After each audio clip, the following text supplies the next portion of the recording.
warahmatullahi wabarakatuh. Selamat sore sahabat Jawa Timur, sahabat Erlangga Forum. Senang sekali rasanya sore hari ini saya Tika Amsar dapat hadir kembali untuk menemani Anda di sebuah program, yakni program podcast interaktif yang menghadirkan narasumber bereputasi nasional maupun internasional dengan topik terkini relevan untuk diperbincangkan dan juga tentunya disiarkan secara langsung secara daring dari Studio Humas dan Informasi Sekolah Pasca Sarjana Universitas Erlangga yang juga disiarkan serentak bersama radio jaringan Asosiasi Lembaga Penyiaran Publik Lokal Jawa Timur, disiarkan di Suara Sidoarjo, Persada Kabupaten Blitar, Suara Pacitan, Pradia Suara Tuban, Suara Madiun, Praji Angkasa Trenggalek, Mahardika Bondowoso, Ersal Nganjuk, Kanjuruhan Malang, Purboyo Kabupaten Madiun, Suara Sampang, Magetan Indah, dan Remaja Klasik Radio Malang.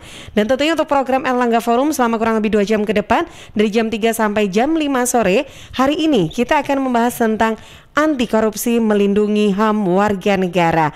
Dan nanti akan menjadi narasumber kita ada Dr. Radian Salman SHLLM selaku Koordinator Program Studi S2 Magister Sains Hukum dan Pembangunan Sekolah Pasca Sarjana UNER. Dan juga akan hadir sebagai narasumber kita Profesor Dr. Fendi Suharyadi MT Psikolog selaku Koordinator Program Studi S3 Dr. Pengembangan Sumber Daya Manusia Sekolah Pasca Sarjana UNER. Juga akan hadir sebagai narasumber kita ada Dr. Muhammad Nafik Hadi Riandono SEMSI selaku Ketua Badan Pengembangan Bisnis Rintisan dan Inkubasi.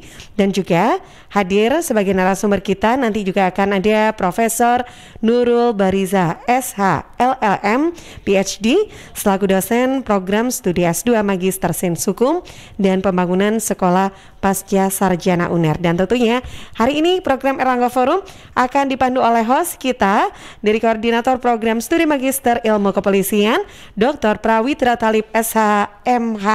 Cawit, Assalamualaikum. Waalaikumsalam warahmatullahi wabarakatuh. Mbak Tika, apa kabar? Baik, Alhamdulillah. Senang sekali pekan ini bisa ketemu lagi dengan Cawit yang selalu tidak lupa dengan kacamata hitam dan juga topi koboi-nya. Harus itu sama halnya siaran Erlangga Forum itu tidak pernah lepas dari suara merdunya Mbak Tika. Wow, boleh plus dulu buat kita berdua dong ya. Tepuk tangan dari tempat masing-masing. Dari tempat masing-masing, oke. Baik, terima kasih Cawit. Sore hari ini juga Alhamdulillah mudah-mudahan selalu sehat ya Cawit. Alhamdulillah sehat selalu. Pokoknya kalau ada acara Erlangga Forum itu yang badan itu pegel-pegel, kurang sehat, jadi sehat pokoknya, apalagi dengan suaranya Mbak Tika tambah sehat. Aduh, Masya Allah. Oke, jadi hari ini kita nanti akan berbincang tentang anti korupsi melindungi HAM warga negara. Kenapa nih kita pilih topik ini hari ini, Cak Wit? Ya, memang topik hari ini kalau kita lihat fenomena korupsi ini sampai saat ini masih tetap ada.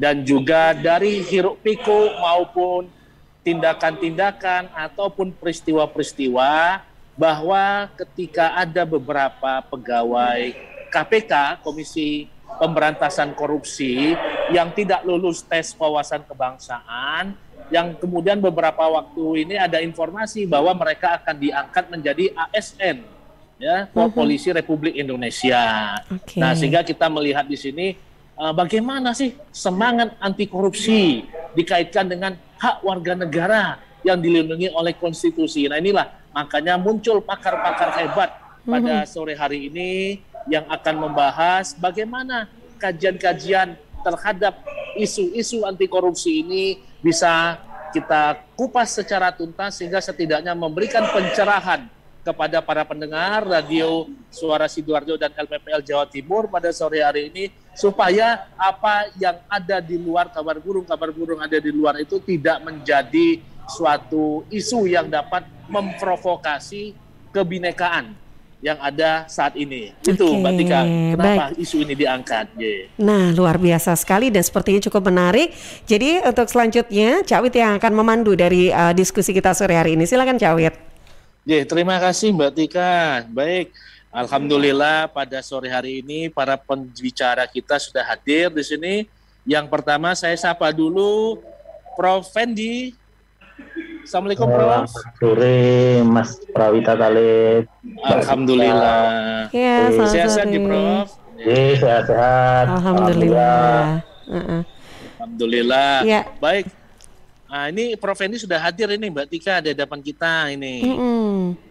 Nah, ini beliau adalah koordinator program studi S3 PSDM, pengembangan sumber daya manusia. Jadi memang tepat ini. Karena kalau kita melihat semangat anti korupsi ini harus diawali dari sumber daya manusianya terlebih dahulu. Nah, ini sangat tepat sekali. Yang kedua narasumber kita, izinkan saya menyapa ada Profesor Nurul Bariza. Assalamualaikum Prof, selamat sore. Waalaikumsalam warahmatullahi wabarakatuh. Selamat sore. Selamat sore, Alhamdulillah. Sehat ya Prof? Alhamdulillah. Alhamdulillah. Nah ini Mbak Tika, Ya, Prof. Nurul ini Ya, adalah Ketua Badan Penjaminan Mutu Universitas Erlangga. Nah, ini kalau kita melihat memang quality control dari universitas ini ada di tangannya Bu Nurul. Ada ini di ya. Bu Nurul ya. Iya, apalagi Masya Allah. mengenai pemberantasan korupsi. Quality control itu ya diawali dari bagaimana kita menolak gratifikasi dan turunannya. Oke. Ini sangat tepat Ya. kalau beliau kita jadikan narasumber pada sore hari ini. Nah, izin saya menyapa juga narasumber kita yang ketiga. Saya lihat sudah hadir di sini Bapak Dr. Radian Salman. Assalamualaikum Bapak. Assalamualaikum Pak Radian. Assalamualaikum Pak Radian. Ya, selamat sore. Oh ya, selamat sore. Oh, suaranya masih kecil Masih Pak kecil, Radian. Ya? Oh, Iya. Tapi saya mendengar samar-samar ini. Mungkin nanti ketika ada peningkatan sinyal ini suara Pak Radian akan terdengar kembali begitu. iya. Iya. Saya cari sinyal nanti sebentar ya. Oh ya, monggo Pak, silakan dicari sinyalnya di toko terdekat Pak. Iya. Insya Allah banyak. Siap. Terima kasih. Iya. Atau dicari di warung tetangga begitu aja Mbak Tika aja. Iya. Iya. Nah, Oke. tapi menjelang itu telah hadir juga narasumber kita yang berikutnya ya, yaitu Bapak Muhammad Nafik. Assalamualaikum Bapak. Waalaikumsalam warahmatullahi wabarakatuh. Waalaikumsalam warahmatullahi wabarakatuh. Waalaikumsalam warahmatullahi Sehat ini wabarakatuh. Gus Prawitra ini. Jadi ini Alhamdulillah, Gus sehat. Prawitra ini Ye. Gus bukan Mas bukan Pak. Ya, Oh, bukan ya. Cak juga ya, Gus ya harusnya. Bukan, ini Gus Iya. yang nyentrik. Iya, Masya Allah. Ini kan saya nyentrik belajar dari Pak Nafik ini begitu. Ya. Dan nyentrik itu kan dekat dengan nyantrik. Nah, makanya manggilnya Gus ini Mbak Tika. Nah, gitu ya. Baik. Nah, karena kita sama-sama nyantri dengan Gus Nafik ini. Ya, gitu. Alhamdulillah Ya. sehat-sehat ya Pak Nafik ya. Alhamdulillah sehat walafiat. Nah, kalau Pak Nafik ini, Mbak Tika ini Ya. Ketua BP BRIN ini. Badan apa itu Pak Nafik? Inkubasi bisnis apa itu Pak Nafik? BP BRIN. Ya, saya ini kan badan pengembangan yang mengembangkan. Ya. Nah, itu pokoknya yang yang bagian tidak berkembang kita kembangkan nanti. Ya. Nah, pokoknya bagian yang ngembang-ngembangkan itu loh Mbak Tika. Kalau Iya. Mbak Tika ada yang kurang Iya. berkembang nanti dikembangkan sama Pak Nafik ini. Waduh, saya ini sudah ini kalau berkembangnya sudah berkembang sekali ini. Kita kembangkan. Kameranya sampai nggak cukup ini kalau saya. Wah, berkembang-kembang tandanya itu ya. Oke, Itu berflower itu. baik. Ya, Nah, Ya. baik. Nah, karena pembicara kita sudah lengkap pada hari ini dan ini ada satu Sri Kandi kita seperti biasa itu kan ladies first. Nah, di sini mungkin Profesor Nurul Bariza ya bisa sedikit memberikan pencerahannya mengenai tema kita pada hari ini, yaitu anti korupsi dan melindungi hak asasi manusia warga negara. Mungkin Prof. Nurul di sini selaku Ketua Badan Penjaminan Mutu Universitas Erlangga bisa sharing experience ya, sharing pengalaman bagaimana quality control ini dapat mencegah perilaku ya korupsi. Ya setidaknya melalui standar quality inilah anti korupsi, tindakan yang mengarah kepada korupsi ini bisa dihindari. Monggo kepada Prof. Nurul disilahkan.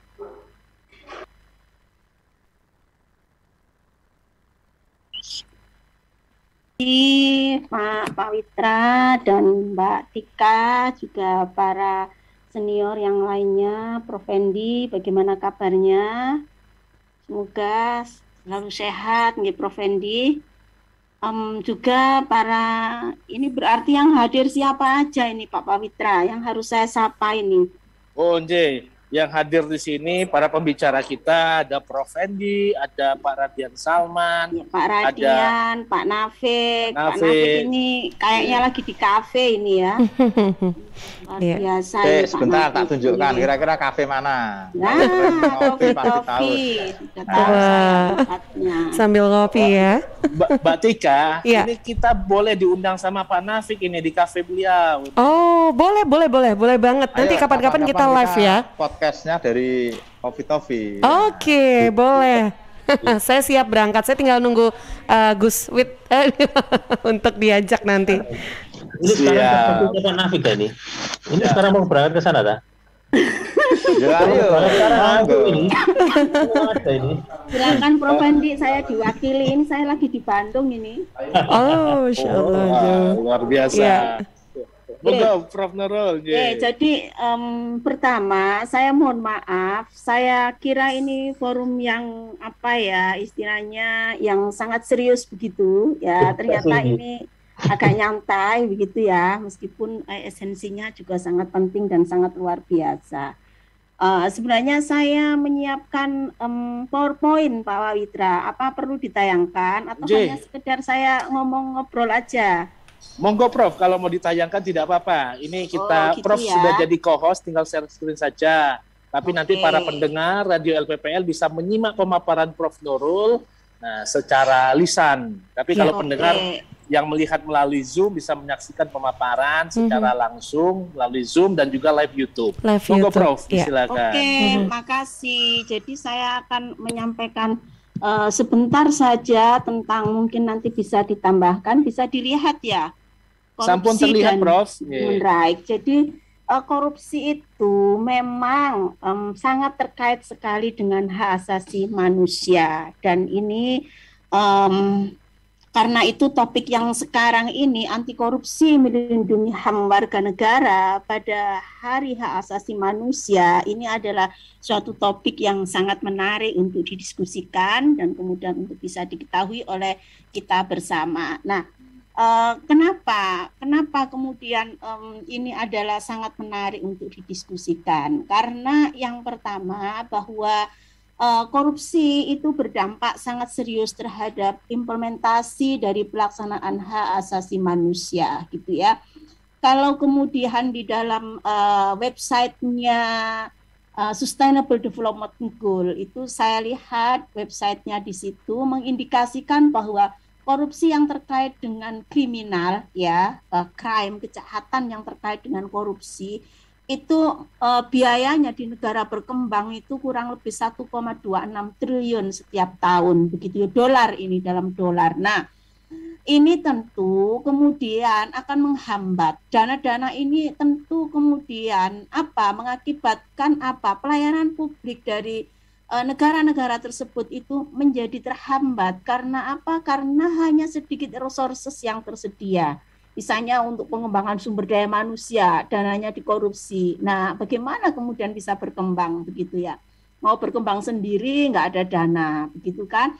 Nah, sehingga hanya sedikit dana yang bisa dipakai untuk kemudian pemenuhan hak asasi lainnya yang harus kemudian disampaikan kepada warga negara, terutama di dalam mengangkat atau meningkatkan standar hidup dari warga negara yang ada. Nah, dampaknya ini sangat luas sebenarnya kalau bicara tentang korupsi. Pertama itu berdampak pada tidak bisa dinikmatinya semua hak-hak ya yang terkait dengan hak asasi manusia, baik itu hak sipil, hak ekonomi, hak politik, hak budaya, termasuk juga bicara tentang hak atas pembangunan ya.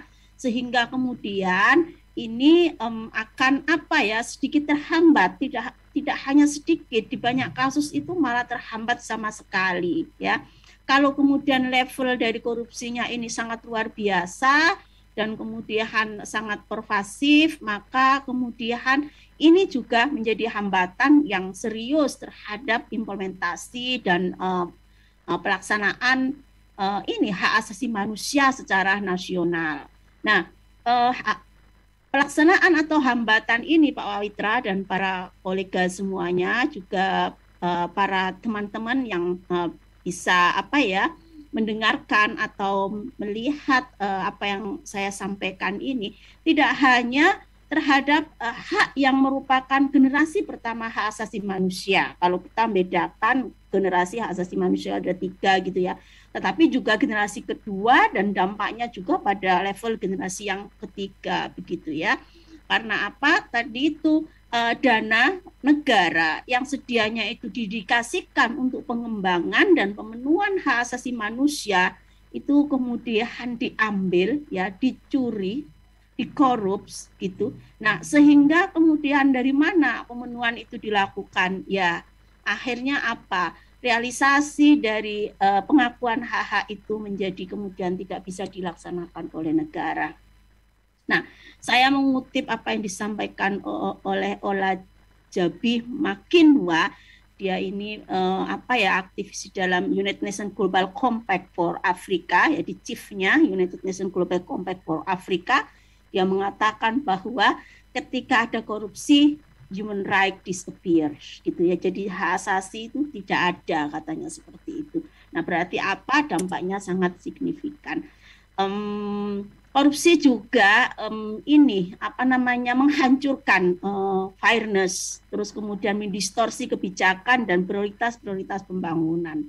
Ya, kalau kemudian di suatu pemerintahan itu kemudian terjadi korupsi, juga kemudian legitimate dari pemimpin itu juga akan hilang ya, karena kemudian ada distrust dari masyarakat. Nah, impact-nya apa? Impact-nya itu juga di dalam implementasi program-program banyak sekali yang kemudian masyarakat itu ignore dan tidak percaya begitu ya. Dan kemudian kemampuan dari negara juga untuk di dalam mengimplementasikan dan melindungi warga negara itu menjadi terhambat, terutama untuk generasi kedua hak asasi manusia, yaitu bidang kesehatan, pendidikan, sosial service, nah termasuk juga untuk fungsi judiciary ini. Nah, kemudian selanjutnya Pak Pawitra dan Bapak Ibu sekalian yang saya hormati, korupsi, kalau kemudian korupsi itu terjadi pada level government dan kemudian pada tingkat penegakan hukum di dalam sistem hukum suatu negara, maka kemudian informasi hukum, kemudian fairness di dalam administrasi keadilan dalam proses untuk mendapatkan keadilan itu juga akan terhambat oleh politisi yang korup, oleh hakim yang korup, oleh lawyer yang korup, oleh prosekutor yang korup, atau kemudian kalau ada investigasi maka atau auditor, kalau mereka itu korupsi, maka ini juga akan menghambat dalam sistem proses penegakan hukum dan due process of law itu tadi ya, sehingga rule of law juga nggak bisa kemudian diimplementasikan dengan baik. Nah, ini yang menjadi bahaya. Karena apa? Karena nanti kemudian masyarakat itu menjadi tidak percaya dan kemudian banyak sekali akan terjadi pelanggaran-pelanggaran hak asasi manusia yang lainnya ya itu. Nah, kemudian kita juga perlu menjawab ya, kalau kemudian judulnya pada sore hari ini itu adalah anti korupsi melindungi HAM warga negara.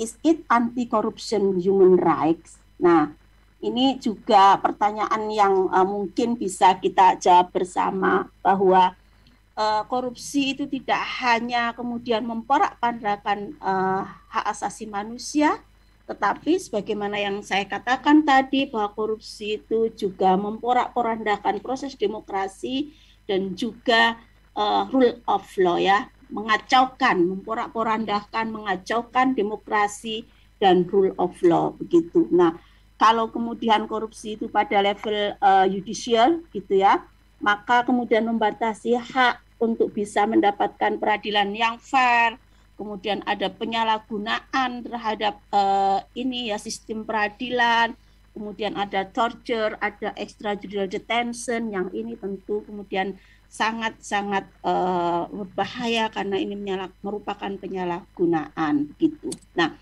selanjutnya korupsi ini tidak hanya melanggar hak komunal warga negara gitu ya, karena mengambil dana dari rakyat kan istilahnya itu ya, dana publik dari pemerintah yang dibayar dari pajak rakyat atau dana dari hutang gitu ya Pak Awitra ya.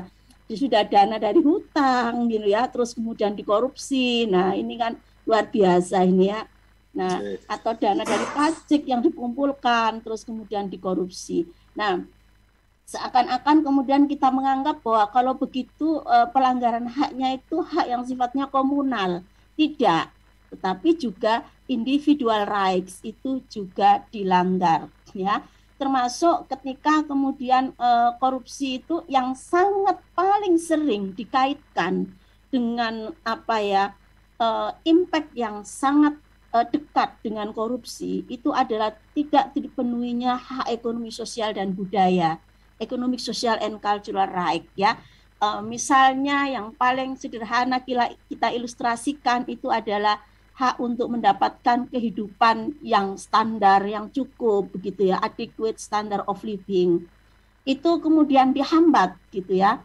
Nah, kalau kemudian hak untuk mendapatkan standar adequate standard of living untuk bisa mendapatkan hidup yang layak gitu ya, hak untuk bisa hidup yang layak itu dihambat, maka tentu ini secara otomatis akan berpengaruh terhadap generasi hak asasi lainnya, yaitu collective right to development dan hak atas pembangunan yang secara kolektif. Ini collective rights itu biasanya kalau kita ngajar mahasiswa fakultas hukum gitu Pak Pawitra, ini adalah generasi ketiga dari hak asasi manusia begitu. Nah, ketika korupsi, misalnya saya kasih contoh, ketika kemudian korupsi itu kemudian berakibat polusi, ada kasus korupsi itu berakibat polusi. Lah kalau izin pabrik itu kemudian pakai beri-beri, kan kemudian pabrik yang menyebarkan lingkungan itu jadi kemudian beroperasi. Nah ini kan korupsi juga mengakibatkan polusi gitu ya.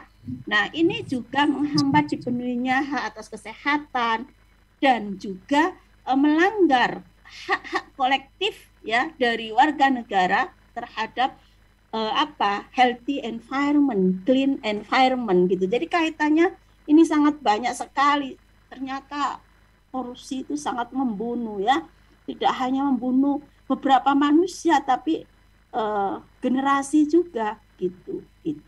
Nah, kemudian dampaknya pada hak-hak yang lain yang sangat spesifik begitu ya. Terutama ketika kita kaitkan dengan economic, social, and cultural right, hak ekonomi sosial dan budaya itu Pak Pawitra dan teman-teman semua, itu kan bicara bahwa ketika kita harus atau pemerintah itu dituntut untuk bisa memenuhi dan mengimplementasikan hak ekonomi sosial dan budaya, maka biasanya itu dibutuhkan investasi untuk public sources ya. Kalau dibandingkan dengan civil dan political rights, kalau hak civil dan political rights itu juga sekarang butuh biaya ternyata, begitu kan? Biaya untuk apa? Untuk bisa mencapai kekuasaan politik dan ini ya, itu butuh biaya begitu. Tapi yang sering kemudian diilustrasikan dengan perlunya biaya dan investasi itu kan pemenuhan hak ekonomi sosial dan budaya. Nah, kalau kemudian realisasi dari itu kemudian ada semacam penyunatan begitu ya. Nah, ini kan kemudian menjadi berbahaya gitu sehingga resources-nya itu akan semakin berkurang, terus kemudian pelaksanaannya itu akan tertunda, terus kemudian orang miskin itu kemudian menjadi tetap miskin, yang termarginalisasi menjadi tetap termarginalisasi, yang kekurangan itu tetap kekurangan. Karena apa? Karena dana bantuan, dana untuk peningkatan terhadap terpenuhinya hak-hak itu tidak bisa dimaksimalkan karena disunat Pak Pawitra gitu ya. Itu seperti itu. Kadang-kadang bahkan bantuan terhadap ketika dalam kondisi bencana dan lain sebagainya itu juga kemudian harus harus tidak diberikan sepenuhnya itu. Nah, kemudian tetapi selain hambatan terhadap ini sosial, ekonomi dan cultural right itu juga ada dampak yang cukup serius juga terhadap spesifik hak asasi lainnya, hak asasi yang sangat spesifik yaitu civil dan political right. Untuk hak civil dan political right ini saya kasih contoh, misalnya dibutuhkan sejumlah dana yang besar untuk kemudian bisa menjaga judicial, penegakan hukum, untuk sistem istilahnya tahanan itu ya, atau lembaga pemasyarakatan, terus kemudian untuk menjamin agar kemudian pemilihan umum itu bisa bebas dan fair gitu. Tetapi ternyata kalau kemudian dana-dana itu tidak dimaksimalkan dan dana-dana itu kemudian dikurangi atau dikorup, maka kemudian ini akan menjadi adanya misalokasi dari dana-dana publik yang kemudian nanti berakibat pada sistem pemilu yang tidak fair, terus kemudian sistem penegakan hukum yang kurang maksimal dan lain-lainnya itu. Nah, itu ketika ketika kemudian semua proses di dalam mengimplementasikan hak asasi manusia itu dikorupsi begitu ya. Nah, kemudian Pak Witra, ini yang di sektor pengadilan tentu kemudian kalau di sistem pengadilan itu kan sudah pasti kemudian harus ada hak yang sistem peradilan yang fair dan berwibawa gitu ya.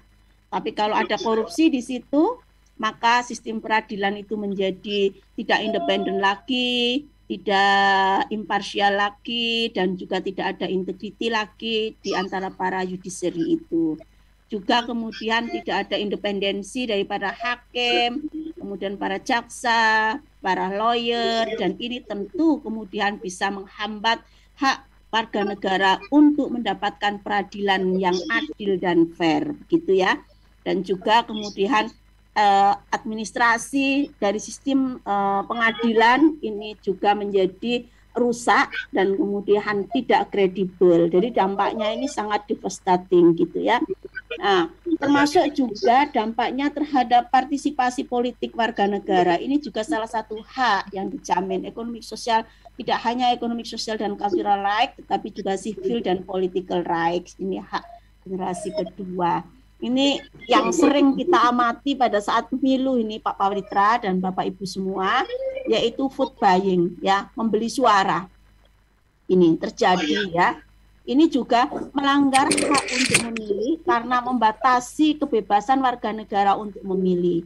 Yang tentu ini juga berpengaruh terhadap proses elektoral dan kemudian ini merusak legitimasi ya, dengan cara merusak legitimasi itu.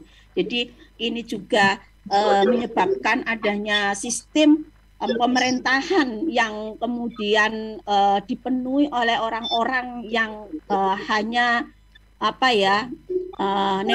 dipenuhi oleh orang-orang yang berada di dalam sekeliling keluarganya dan lain sebagainya karena suara itu bisa dibeli. Nah, akibatnya apa? Nepotisme itu ada dan lain-lainnya. Kemudian juga ada trading influence dan lain sebagainya agar kemudian masyarakat itu diarahkan kepada untuk memilih orang-orang tertentu untuk bisa mewakili kepentingannya. Nah, ini korupsi juga berpengaruh terhadap dipenuhinya adequate standard of living, food, housing, dan health. Ini sudah pasti gitu ya. Nah, ini yang sangat luar biasa karena apa? Karena berdasarkan penelitian ya yang dilakukan oleh World Food Security itu korupsi itu bisa menghambat dipenuhinya hak atas pangan, hak atas sandang, hak atas perumahan dan hak atas kesehatan. Ya, kalau coba ini pada saat pandemi COVID-19 ini ya, kalau kemudian masih ada yang bermain-main terhadap dana-dana untuk pandemik ini kan sudah sangat keterlaluan begitu. Gambar ini saya ambil Pak Pawitra adalah gambar keluarga Indonesia yang dia nggak punya cukup availability of food untuk keluarganya karena pandemi COVID-19. Nah, coba kita bayangkan kondisi seperti ini, kemudian kita mengambil bagian dari hak mereka, ya tentu saja kemudian mereka tidak bisa makan, dan kalau tidak bisa makan, imunitas tubuh mereka juga akan berkurang, dan tentu kemudian dia akan mudah sakit dan lain-lainnya gitu. Ya, selanjutnya hak atas pendidikan. Coba kalau misalnya dana pendidikan dikorups, bagaimana hak atas pendidikan itu bisa dijalankan, gitu ya? Mungkin pendidikan baik ini pendidikan dasar atau pendidikan menengah, terutama dasar dan menengah, karena pendidikan dasar dan menengah ini memang harus disediakan oleh negara, begitu kan? Kalau pendidikan tinggi kan based on merit tadi, negara harus menyediakan fasilitas, tapi masih ada pilihan, begitu ya. Tapi kalau pendidikan dasar dan menengah ini kan memang harapannya itu disediakan semuanya oleh negara, gitu ya. Nah, ini juga foto dari kelompok mereka yang berharap untuk bisa mendapatkan akses pendidikan di Indonesia, gitu ya. Nah, kalau kemudian tidak ada kesamaan di dalam mendapatkan hak untuk free access to education, baik di bidang primary maupun secondary education, karena kemudian ini ada suap di sana, ada bribery, ada korupsi, ada penyutan dana, dan lain sebagainya, maka ini tentu sangat membahayakan generasi kita yang akan datang, gitu ya, karena education is password for future life, gitu ya, bagi mereka yang berada di daerah-daerah yang termarginalisasi atau kelompok-kelompok grup yang tertinggal, gitu. Nah, itu Pak Pawitra yang bisa saya sampaikan, bahwa sebenarnya korupsi itu merusak semua sendi-sendi kehidupan, tidak hanya hak asasi manusia, tetapi korupsi itu tentu menghambat diimplementasikannya hak asasi manusia oleh pemerintah. Dan terakhir saya meng-quote bahwa real power is the power that empower without corruption. Nah, power yang seperti itulah yang sebenarnya kita butuhkan agar negeri ini menjadi negeri yang baldatun thayyibatun warabun ghafur. Barangkali itu Pak Pawitra, monggo matur nuwun. Assalamualaikum warahmatullahi wabarakatuh. Waalaikumsalam warahmatullahi wabarakatuh. Terima kasih Prof. Nurul. Jadi memang Prof. Nurul menyampaikan sangat jelas ya, bahwa korupsi itu ternyata tidak saja membahayakan demokrasi, tidak saja membahayakan generasi saat ini, tapi juga membahayakan generasi yang akan datang. Ini yang berbahaya tuh ya, ini membahayakan demokrasi, membahayakan generasi yang akan datang, bahwa korupsi sudah saatnya harus dibasmi apapun konsekuensinya. Namun kembali kepada godaan. Nah, ini dia, kalau bicara godaan ini kan, korupsi ini kan kadang-kadang menimbulkan fitnah. Fitnahnya kepada kenapa kamu korupsi? Karena setan saya korupsi. Kenapa kamu korupsi? Karena iblis saya korupsi. Padahal iblis dan setan tidak ngapa-ngapain gitu loh. Memang uang dasarnya uang korupsi, koruptor gitu kan. Tapi yang jadi fitnah itu adalah setan dan iblis, korban fitnahnya. Itu kan alasan klasik begitu. Tapi artinya sudah berbuat dosa, malah menambah dosa. Ini dia, setan wis difitnah oleh koruptor, ini melakukan korupsi gara-gara setan dan iblis. Padahal setan dan iblis tidak ngapa-ngapain. Itu salah satu contoh. Tapi sebelum kita lanjutkan diskusi kita pada sore hari ini ke narasumber berikutnya, saya kembalikan kepada Mbak Tika untuk komersial break berikut ini. Ya, baik, terima kasih Jawid. Dan untuk sahabat Erlangga Forum, juga sahabat Jawa Timur, nanti kita akan lanjutkan kembali diskusinya. Jika ada yang ingin ikutan sharing ataupun pertanyaan, bisa disampaikan juga ke redaksi Suara Sidoarjo di 0318961514 atau WhatsApp ya 08113091009, atau yang lagi nonton juga di YouTube Live Suara Sidoarjo, bisa tinggalkan di kolom chat ya. Kita jeda dulu sebentar untuk beberapa informasi.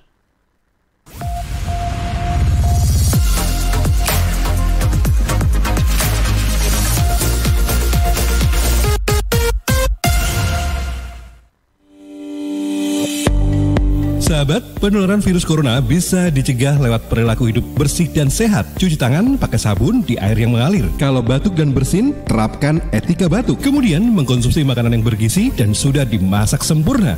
Rajin olahraga, istirahat yang cukup. Kalau ada gejala demam, batuk, sesak nafas, pernah kontak dengan orang dari negara atau daerah terjangkit, atau dari kunjungan negara atau daerah terjangkit, segera ke pelayanan kesehatan terdekat. Bisa juga hubungi call center kesehatan 119 untuk sambungan cepat 24 jam siaga. Sekali lagi, call center 119 untuk sambungan cepat 24 jam siaga. Dan di 0811 3088 113 untuk sambungan layanan 24 jam kegawat daruratan medis. Sekali lagi di 0811 3088 113 untuk sambungan layanan 24 jam kegawat daruratan medis. Cegah penularan virus corona lewat hidup bersih dan sehat. Iklan layanan masyarakat ini persembahan Dinas Kesehatan Kabupaten Sidoarjo didukung Suara Sidoarjo. Sahabat, seiring bertambahnya usia, tubuh mulai bersifat asam atau asid sehingga mudah terserang penyakit. Segera perbaiki pola makan dan perbanyak asupan alkalin seperti sayur, buah, dan Cheers Alkaline Power. Cheers Alkaline air minum kesehatan dengan pH tinggi 8,5 yang setara dengan sayur dan buah, punya 6 manfaat: meningkatkan metabolisme dan daya tahan tubuh terhadap virus, menjadi antioksidan alami pencegah kanker, menjaga kekuatan tulang dan gigi, membantu penyerapan mineral lebih efektif, membantu hati dan ginjal, membuang racun dari tubuh, serta mencegah sakit mah. Info lengkap Cheers hubungi Sutrisno 0821 4225 6646. Cheers Healthy Drinking Water.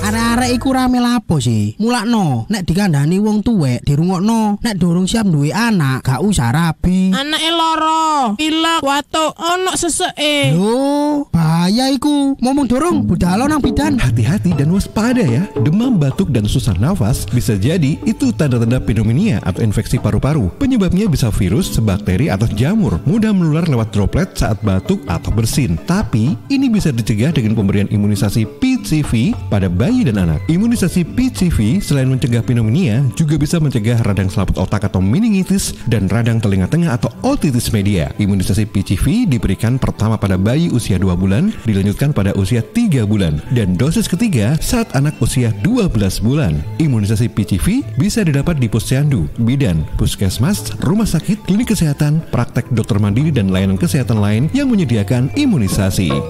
Lapo guyu-guyu dewe? Putune wis sehat, Cak. Wis diimunisasi PCV pisan. Seneng aku. Gak pengen ngeramut bayi maneh ta? Ayo tak gaweno.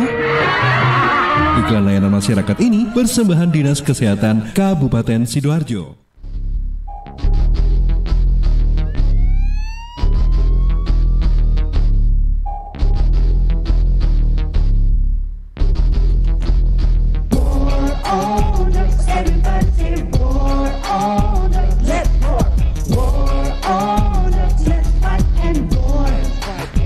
Mikir daripada diperbudak, cuma bikin kacau otak. Hidup itu berharga, jangan sampai hancur karena coba-coba. Kalau sudah berketergantungan neraka dunia, isi kepalanya hanya itu saja. Pasti mencuri bila uang sudah nggak ada. Kalau sudah begini sangat berbahaya.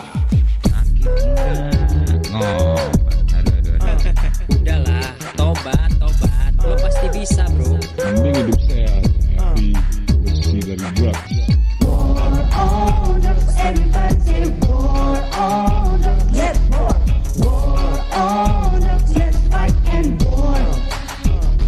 Hidup ini indah, jangan dibikin susah. Sayangi dirimu, jauhilah narkoba. Katakan tidak demi masa depanmu.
Untuk pemesanan via WhatsApp di nomor 087777243377. Gratis ongkos kirim. Cheers in the house. Untuk wilayah Sidoarjo dan sekitarnya bisa menghubungi Depo Candi di 0821 4225 6646 0821 4225 6646. Rokok opo iki lho, kok putihan? Ya rokok kok, ya murah, ya akeh. Rokok ilegal iki. Masa rokok ilegal iki? Yo iki. Lah awakmu kok roh nek iki rokok ilegal? Rokok ilegal iki gak nek pita cukene. Sampeyan paling roe bandrol kuwi lho. Rokok iki kudu enek merek karo nama perusahaane sing terdaftar ndek Bea Cukai. Lokasi pembuatane ndek kene ya gak enek. Terus ndek kene rokok ilegal iki gak enek gambar karo peringatane teko pemerintah. Berarti rokok ilegal gak resmi no? Aduh ya mesti to Lemul. Rokok ilegal iki merugikan negara. Mergo ora bayar cukai sing digembangun negara. Walah tutu, sepenting wong-wong gak roh. Loh, gak iso le iki. Makane to Le, tuku sing pasti-pasti ae. Aja ngawur. Laporkan peredaran rokok ilegal ke kantor Bea Cukai terdekat atau hubungi nomor 1.500.225 1.500.225. Iklan layanan masyarakat ini dipersembahkan Bea Cukai Sidoarjo. Ayo, ngewangi Bea Cukai, berantas rokok ilegal. Bea Cukai Sidoarjo, fokus mengawasi, tulus melayani. Ya sahabat Suara Sidoarjo, Anda bisa ikuti talk show bersama Luminor Hotel Sidoarjo Sabtu besok 11 Desember 2021 jam 10 pagi sampai jam 11 siang dengan tema kejutan spesial di Luminor Hotel jelang akhir tahun. Bersama narasumber ada Intan Elis selaku General Manager Luminor Hotel Sidoarjo, Otnil Reza Al-Syadai selaku Food and Beverage Manager Luminor Hotel Sidoarjo, juga ada Frida Amalia, Marketing Communication Luminor Hotel Sidoarjo. Simak di live streaming YouTube di LPPL Radio Suara Sidoarjo Live, radio streaming di www.suarasidoarjo.id, Instagram suara_sidoarjo, dan juga launcher Android di Suara Sidoarjo. Free, Anda bisa simak juga di Suara Radio Indonesia, RRI Play, dan Twitch Suara Sidoarjo, Facebook LPPL Suara Sidoarjo, dan Twitter @susi_live dan Suara Sidoarjo. Interaktif di 0318961514, WA 08113090109. Talkshow ini persembahan Luminor Hotel Sidoarjo.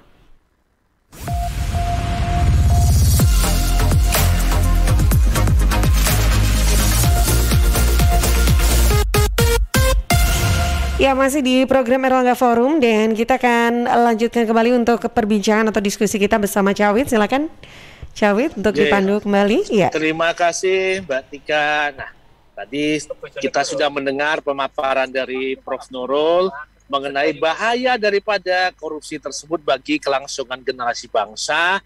Nah, berbicara generasi bangsa, maka ini berkaitan dengan sumber daya manusia. Dan sudah tepat di sini hadir pula KPS, S3, PSDM, Pengembangan Sumber Daya Manusia, Sekolah Pasca Sarjana UNER, yaitu Profesor Fendi Suheryadi, yang akan menyampaikan pemaparan pentingnya budaya korupsi ini diberangus, ya, karena ini membahayakan generasi dan sumber daya manusia, tapi tentu saja membahayakan generasi kita ini mengenai tindak pidana korupsi ini terkait kepada kualitas pembangunan sumber daya manusia. Nah, di sini monggo Prof. Fendi bisa menyampaikan pemaparan dan pencerahannya pada hari ini kepada para pendengar. Kepada Prof. Fendi, disilahkan. Selamat sore, Assalamualaikum warahmatullahi wabarakatuh. Waalaikumsalam warahmatullahi wabarakatuh, Prof. Ya, alhamdulillah. Selamat mendengar sore. suara Prof ini semangat saya, Prof. Suara Prof. Alhamdulillah. Iya, membangkitkan semangat. Iya, jadi sumber daya manusia ini menjadi berdaya saya nih melihat dengan suara Prof ini, Prof. Alhamdulillah. Iya, monggo Prof. Ini pencerahannya ini dan sharing experience-nya kami sangat perlukan dari Prof ini, Prof. Mas Parwita, terima kasih atas waktu yang diberikan. Tadi dijelaskan oleh Prof Nurul itu proses korupsi itu membahayakan, kemudian sampai merugikan rakyat dan segalanya. Nah, sekarang saya ingin masuk ke bidang kenapa sih orang itu korupsi? Ada apa sih orang itu korupsi? Supaya nanti kalau kita tahu kenapa orang korupsi, teorinya seperti apa, maka kita berantas korupsi dari aspek kenapanya tadi. Secara saya izin juga sama seperti Prof Nurul sharing di PPT ya, tapi saya tidak banyak. Kalau Prof Nurul banyak sekali, saya tidak perlu banyak-banyak. Prof, siap. Fraud itu kan merupakan perbuatan melawan hukum. Korupsi fraud itu dilakukan oleh orang dari dalam atau dari luar organisasi untuk mendapatkan keuntungan pribadi dan atau kelompoknya secara langsung merugikan pihak lain. Jadi ketika itu merugikan pihak lain dan itu perbuatan melawan hukum, itu disebut dengan fraud, korupsi tadi. Kenapa orang itu berbuat korupsi? Teori korupsi itu ternyata sudah lama, Mas Prawita. Tahun 53 ini ada teori triangle ini. Orang korupsi itu memang karena ada peluang, ada tekanan, dan juga karena rasionalisasi.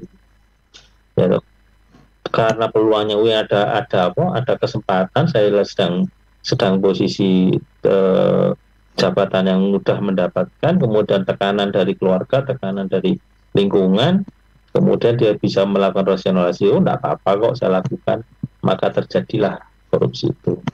Jadi di tahun 53 itu sudah ada.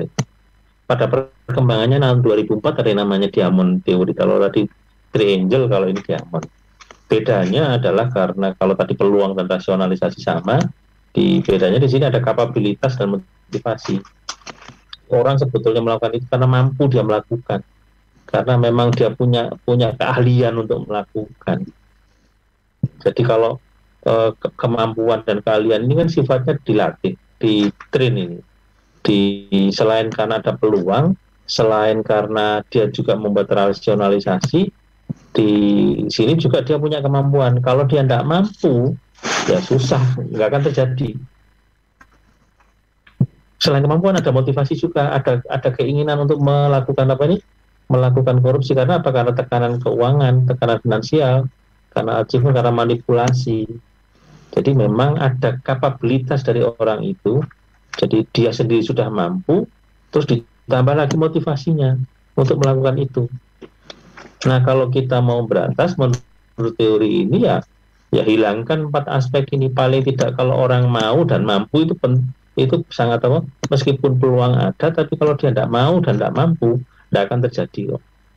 Ya, yang penting kemampuan dan kemauan itu harus diberantas. Nah, cara pemberantasannya ya tentu dengan sosialisasi bagaimana orang itu fraud itu membahayakan. Tadi yang disampaikan oleh Prof Nurul itu benar, itu disosialisasikan kemana-mana harusnya supaya orang tidak punya motivasi lagi akhirnya bahwa kamu melakukan ini tuh membahayakan bangsa, membahayakan pembangunan, membahayakan semua orang yang ada di Indonesia ini. Itu bisa menurunkan motivasi, karena itu informasi yang bisa membuat motivasi tertekan lagi, tidak akan. Meskipun dia punya kemampuan untuk melakukan korupsi, punya kapabilitas karena dia bisa mengakal-ngakali misalnya, tapi kalau dia tidak melakukan itu tidak akan. Ini teorinya David Wolf tentang fraud, Diamond Theory. Terakhir itu di teorinya Ron Howard, Pentagon Theory. Selain ada pressure, selain ada kompetensi, ada opportunity dan rasionalisasi, itu ada satu yang namanya arogan.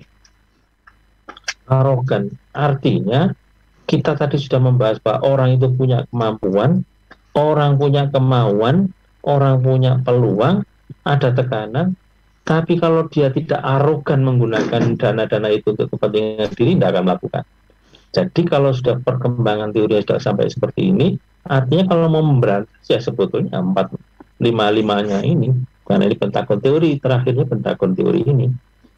Jadi sosialisasi yang tadi disampaikan Prof Nurul itu sosialisasi untuk meredakan, menurunkan motivasi, menurunkan rasionalisasi orang yang tidak melakukan itu. Tapi yang penting lagi adalah arogan dan kompeten ini. Bagaimana cara memberantasnya arogansi dan kompeten ini? Ya sejak awal orang ketika menjabat pada posisi tertentu, orang ketika menduduki posisi tertentu diingatkan sejak awal. Cuman sekarang ini kan kalau kita lagi menjabat pada posisi tertentu, setelah menjabat disumpah selesai kan, tidak ada pengingat, tidak ada penjelasan, tidak ada apalagi itu namanya warning. Kalau di kemarin Gunung Meletus kan ada warning, kamu itu jangan arogan, kamu itu menggunakan dana rakyat itu, kamu itu menggunakan posisimu itu, nggak boleh arogan itu. Kalau ada warning kayak gitu, maka fraud itu kemungkinan menurut teori tidak terjadi. Nah, ada teori lain juga yang fraud skill itu. Fraud teori skill itu bisa ketika orang pada posisi tertentu itu diberi skala-skala bagaimana mengukur peluang dia untuk melakukan fraud, melakukan fraud itu, sehingga ini teori dari fraud skill ini. Jadi ada tekanan, ada peluang, tapi kemudian tekanan peluang ini kalau tekanannya rendah tidak akan terjadi, peluangnya rendah tidak akan terjadi, gitu. Tapi apalagi kalau dia punya integritas yang tinggi, ini tidak akan terjadi. Tapi kalau terjadi situasinya beda, situasi tekanan tinggi, peluangnya tinggi, dan risiko fraudnya juga rendah, orang akan melakukan ini.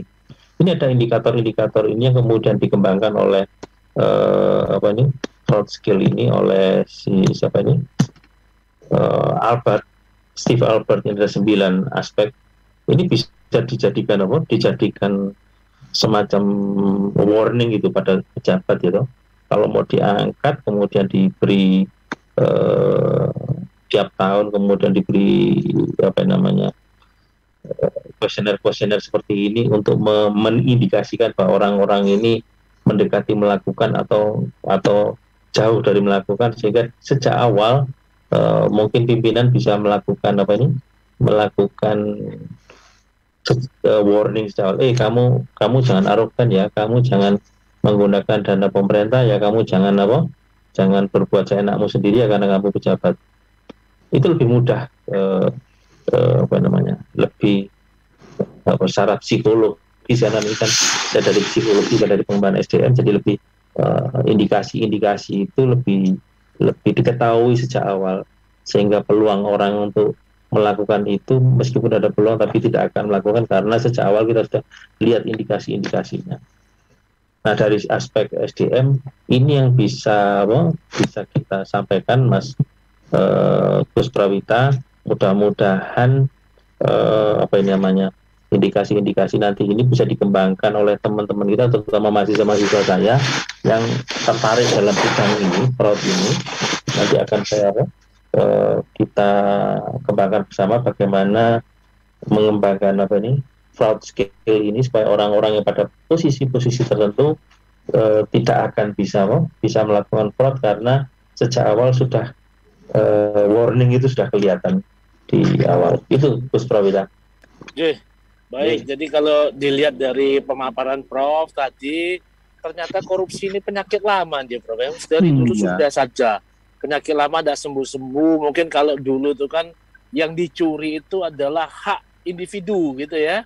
Jika namanya maling, nyolong, tapi ketika individu tadi berubah menjadi publik, barulah namanya korupsi.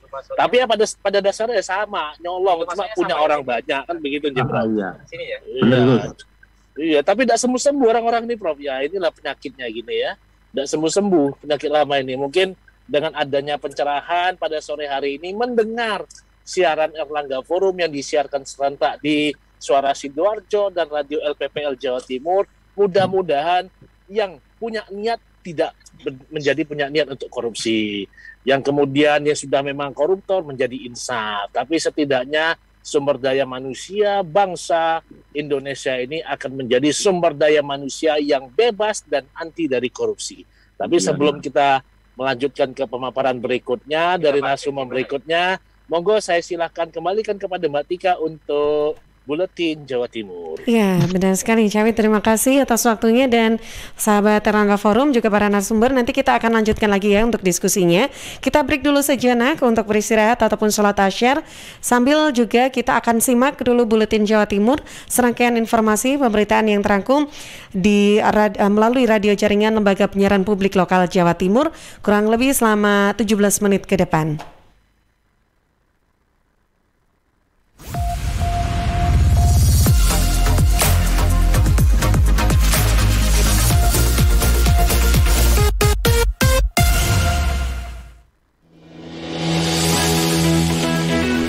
Rangkuman informasi pilihan dari berbagai kabupaten dan kota di Jawa Timur segera hadir dalam Buletin Jawa Timur. Buletin Jawa Timur.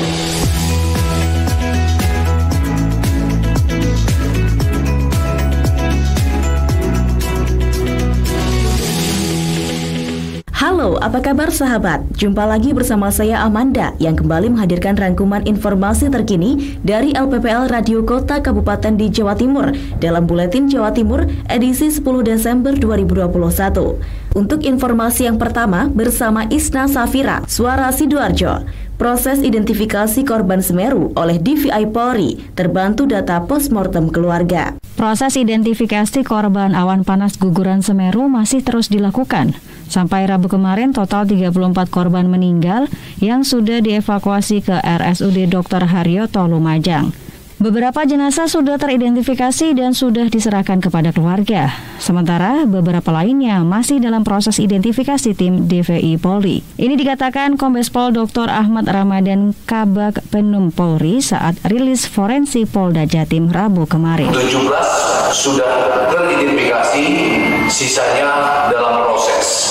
Proses ini dapat terbantu lebih cepat berkat juga karena pihak keluarga yang menyerahkan data-data ataupun ciri-ciri sudah datang merupakan kerabat dekat. Kerabat dekat itu orang tua, adik, kakak, dan juga bisa menunjukkan ciri-ciri yang lebih pas. Isna Safira, Suara Sidoarjo. Beralih ke Dewi Karya, Mahardika Bondowoso.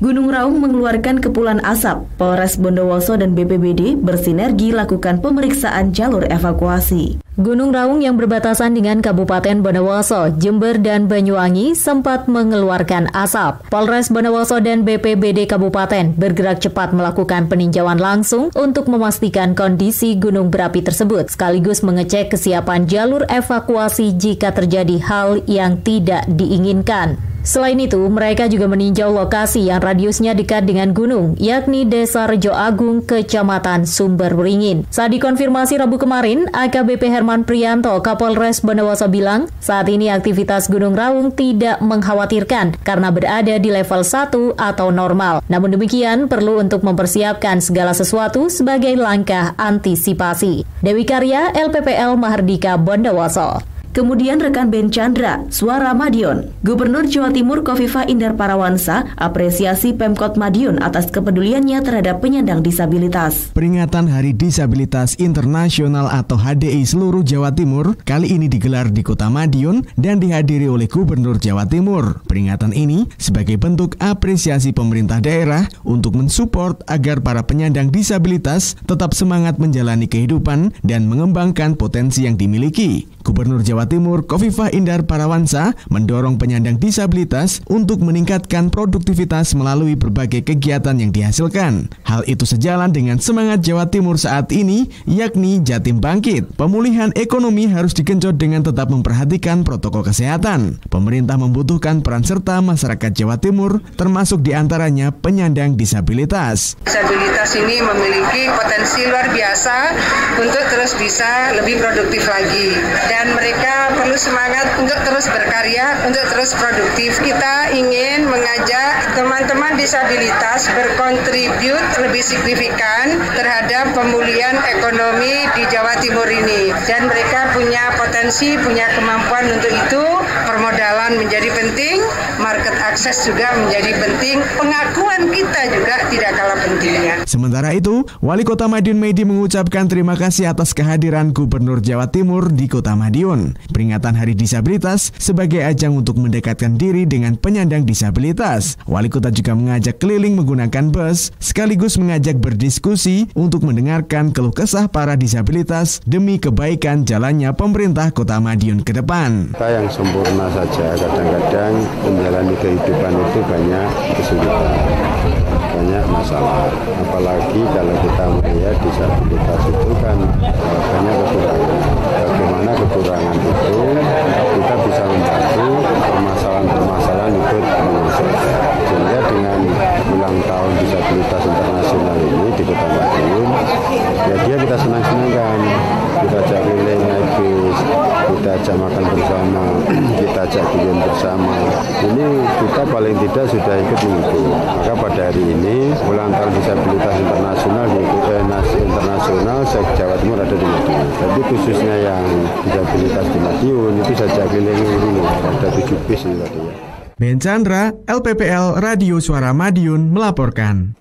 Selanjutnya Mahardika Kota Blitar, rekan Afik Rahardian membawa kabar jelang Nataru 2022, Terminal Patria Kota Blitar lakukan ramcek armada bus. Menjelang libur Natal dan Tahun Baru Nataru 2022, petugas gabungan Terminal Patria Kota Blitar melakukan ramcek pada armada bus angkutan umum 9 sampai 20 Desember 2021. Ferry Sugiharto, Kepala Terminal Tipe A Patria Kota Blitar, ditemui di sela-sela kegiatan menjelaskan, ramcek secara resmi dilakukan untuk memastikan armada angkutan umum bus telah memenuhi standar dan layak beroperasi. Petugas gabungan dalam hal ini Polsek Sanan Wetan juga memeriksa kelengkapan administrasi driver mulai dari STNK, SIM, dan lainnya. Menurut Ferry, di hari pertama sebanyak 30 armada telah melalui pemeriksaan ramcek. Hasilnya tidak ditemukan satupun driver yang menyalahi aturan. Ferry menambahkan kendaraan yang telah melalui pemeriksaan ramcek akan ditempel stiker sebagai tanda bahwa kendaraan memenuhi syarat dan layak beroperasi. Afik Rahardian, Mahardika FM. Menuju ke Henti Ludiana, Suara Ngawi, Dirjen Cipta Karya, pastikan kerapian pengerjaan Pasar Besar Ngawi. Pembangunan Pasar Besar Ngawi mencapai sekitar 96%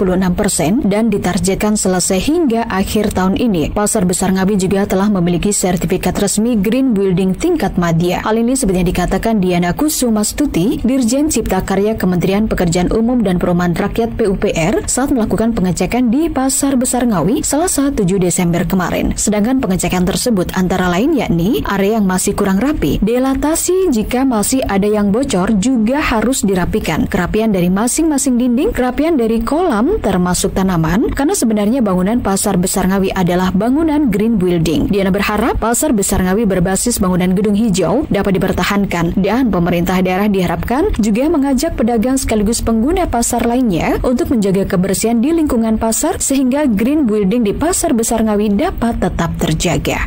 Henti Ludiana, Suara Ngawi. Kita ke Lydia Muniarti, Blambangan FM. Desa Taman Suruh, Kabupaten Banyuwangi, raih Desa Cantik BPS. Desa-desa di Banyuwangi kembali menorehkan prestasi. Kali ini Desa Taman Suruh, Kabupaten Banyuwangi, Jawa Timur, meraih penghargaan dari Badan Pusat Statistik. Desa di kaki Gunung Ijen tersebut masuk 10 besar Desa Cinta Statistik Terbaik Nasional 2021 BPS. Desa Cantik merupakan program BPS untuk membina, membangun, dan meningkatkan kompetensi aparatur desa agar mampu memahami tentang statistik. Program ini dimulai oleh BPS pada Februari 2021 kepada 100 desa terpilih di Indonesia, termasuk Desa Taman Suruh. Setelah melewati serangkaian tahap penilaian, Desa Taman Suruh berhasil meraih penghargaan sebagai 10 besar Desa Cantik Terbaik Nasional 2021. Penghargaan tersebut diserahkan secara simbolis oleh Kepala BPS Margo Yuwono kepada Kepala Desa Taman Suruh Teguh Eko Rahadi. Turut hadir Menteri Perencanaan Pembangunan Nasional atau Bappenas. Teguh menjelaskan pihaknya membuat inovasi pengumpulan data melalui sensus di tingkat dusun yang disebut dengan Monstera, kepanjangan dari Mondoluko, Smart, Rampil, dan Ramah. Sementara Kepala BPS Banyuwangi Tri Erwandi menambahkan, penghargaan ini diberikan karena Desa Taman Suruh telah menerapkan dengan baik data statistik sebagai dasar pembangunan di desa. Baik sahabat, bersama Alvin Lutfi, Persada FM.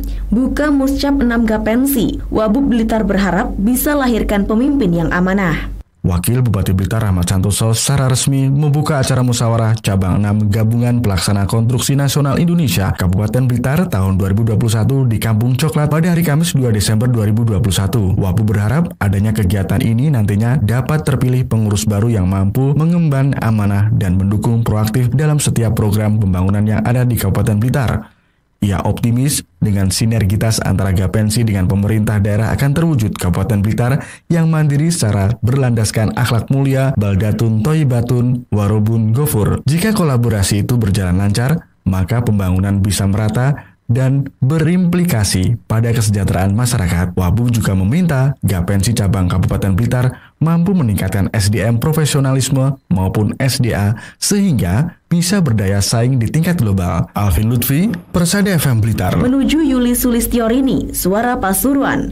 Gencar gemarikan, Forikan Kabupaten Pasuruan tetapkan menjadi yang terbaik di Jawa Timur. Forikan, Forum Peningkatan Makan Ikan Kabupaten Pasuruan ditetapkan sebagai yang terbaik tingkat Provinsi Jawa Timur 2021. Prestasi itu terwujud dalam penghargaan yang diberikan oleh Arumi Emil Dardak, Ketua Forikan Jawa Timur, kepada Lulis Irsyad Yusuf, Ketua Forikan Kabupaten Pasuruan dalam acara Forikan Award 2021 di Hotel Fasa Surabaya, Rabu 8 Desember 2021. Dalam sambutannya, Arumi menjelaskan prestasi yang diraih Forikan Kabupaten Pasuruan karena peranannya yang sangat aktif dalam mendukung kegiatan gemarikan selama 1 tahun terakhir, terutama dalam rangka menggalakkan kegiatan gemarikan ke sejumlah TK, PAUD, dan SD di Kabupaten Pasuruan. Sementara itu, Lulis Irsyad Yusuf kepada Emil Akbar, Tim Liputan Diskominfo Kabupaten Pasuruan bilang, kegiatan gemarikan merupakan kerjasama antara PKK bersama Dinas Perikanan dan Dinas Pendidikan maupun Dinas Peternakan dan Ketahanan Pangan. Total ada 48 titik KB dan SD sekolah dasar yang tersebar di 24 kecamatan wilayah dan menjadi sasaran kampanye gemarikan. Yuli Sulistiorini, Suara Pasuruan.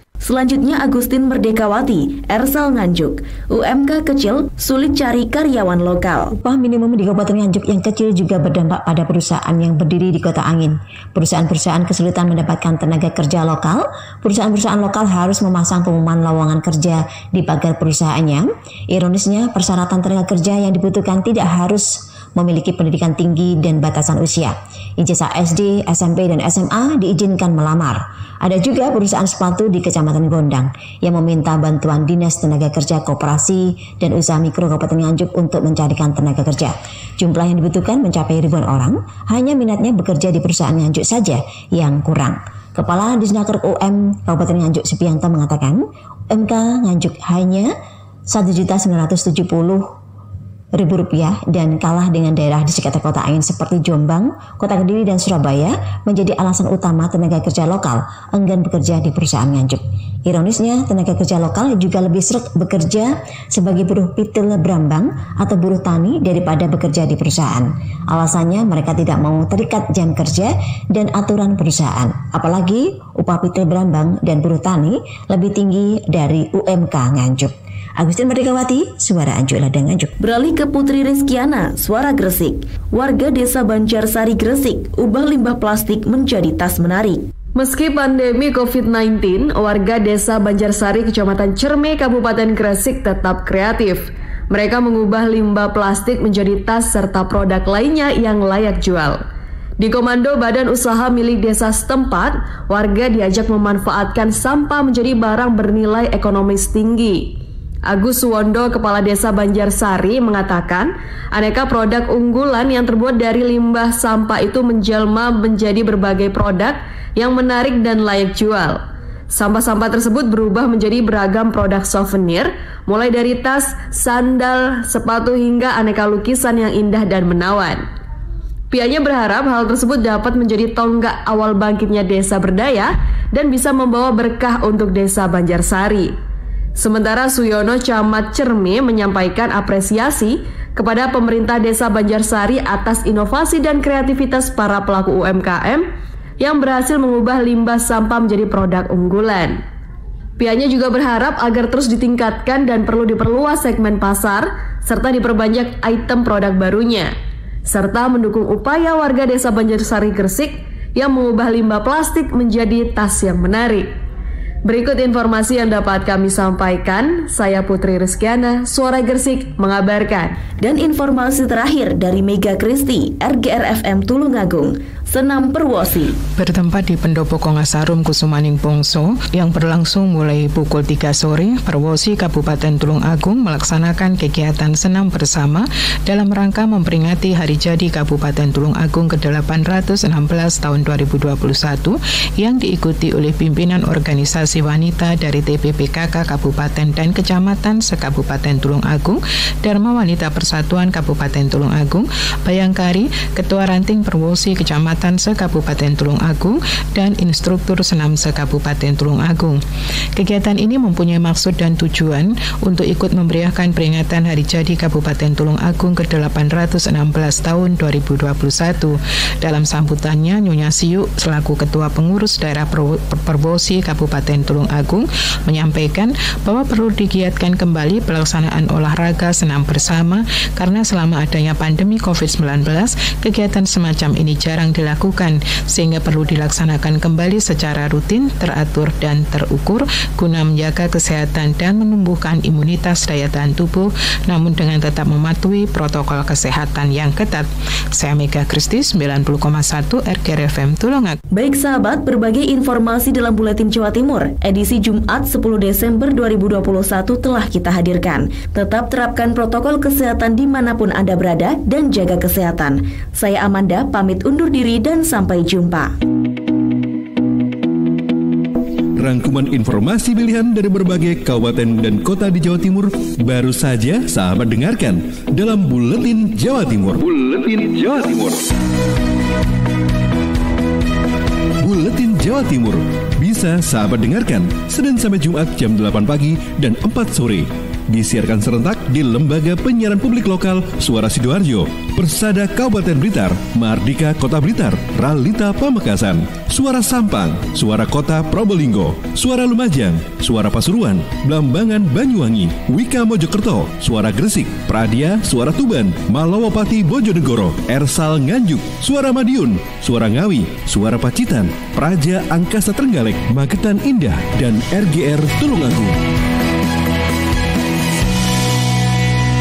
Persembahan dari Asosiasi Lembaga Penyiaran Publik Lokal Jawa Timur.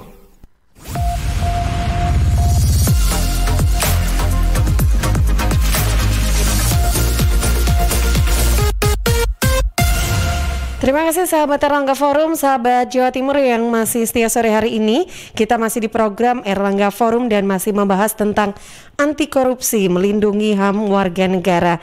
Nah, untuk diskusi kita sore hari ini akan dilanjutkan dengan narasumber berikutnya yang tetap juga akan dipandu oleh Cak Wit. Silakan Cak Wit. Terima kasih Mbak Tika. Jadi kalau kita mendengarkan pemaparan dari para narasumber sebelumnya, korupsi ini ternyata membahayakan bagi generasi yang akan datang, membahayakan demokrasi.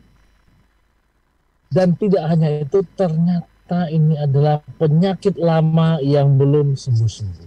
Nah, inilah dia ya. Oleh karenanya penyakit lama yang belum sembuh-sembuh ini, apakah penyakit ini menjadi berkembangkah, susah untuk disembuhkankah, atau memang sudah menjadi watak seseorang? Kalau ada peluang, maka dapat melakukan korupsi untuk keuntungan pribadi.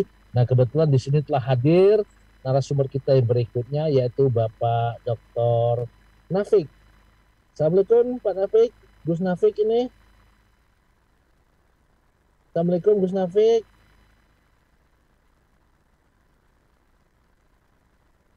Assalamualaikum. Oh, mungkin lagi ada gangguan ini Pak Nafik. Oke. Mungkin selanjutnya narasumber berikutnya. Assalamualaikum Pak Radian.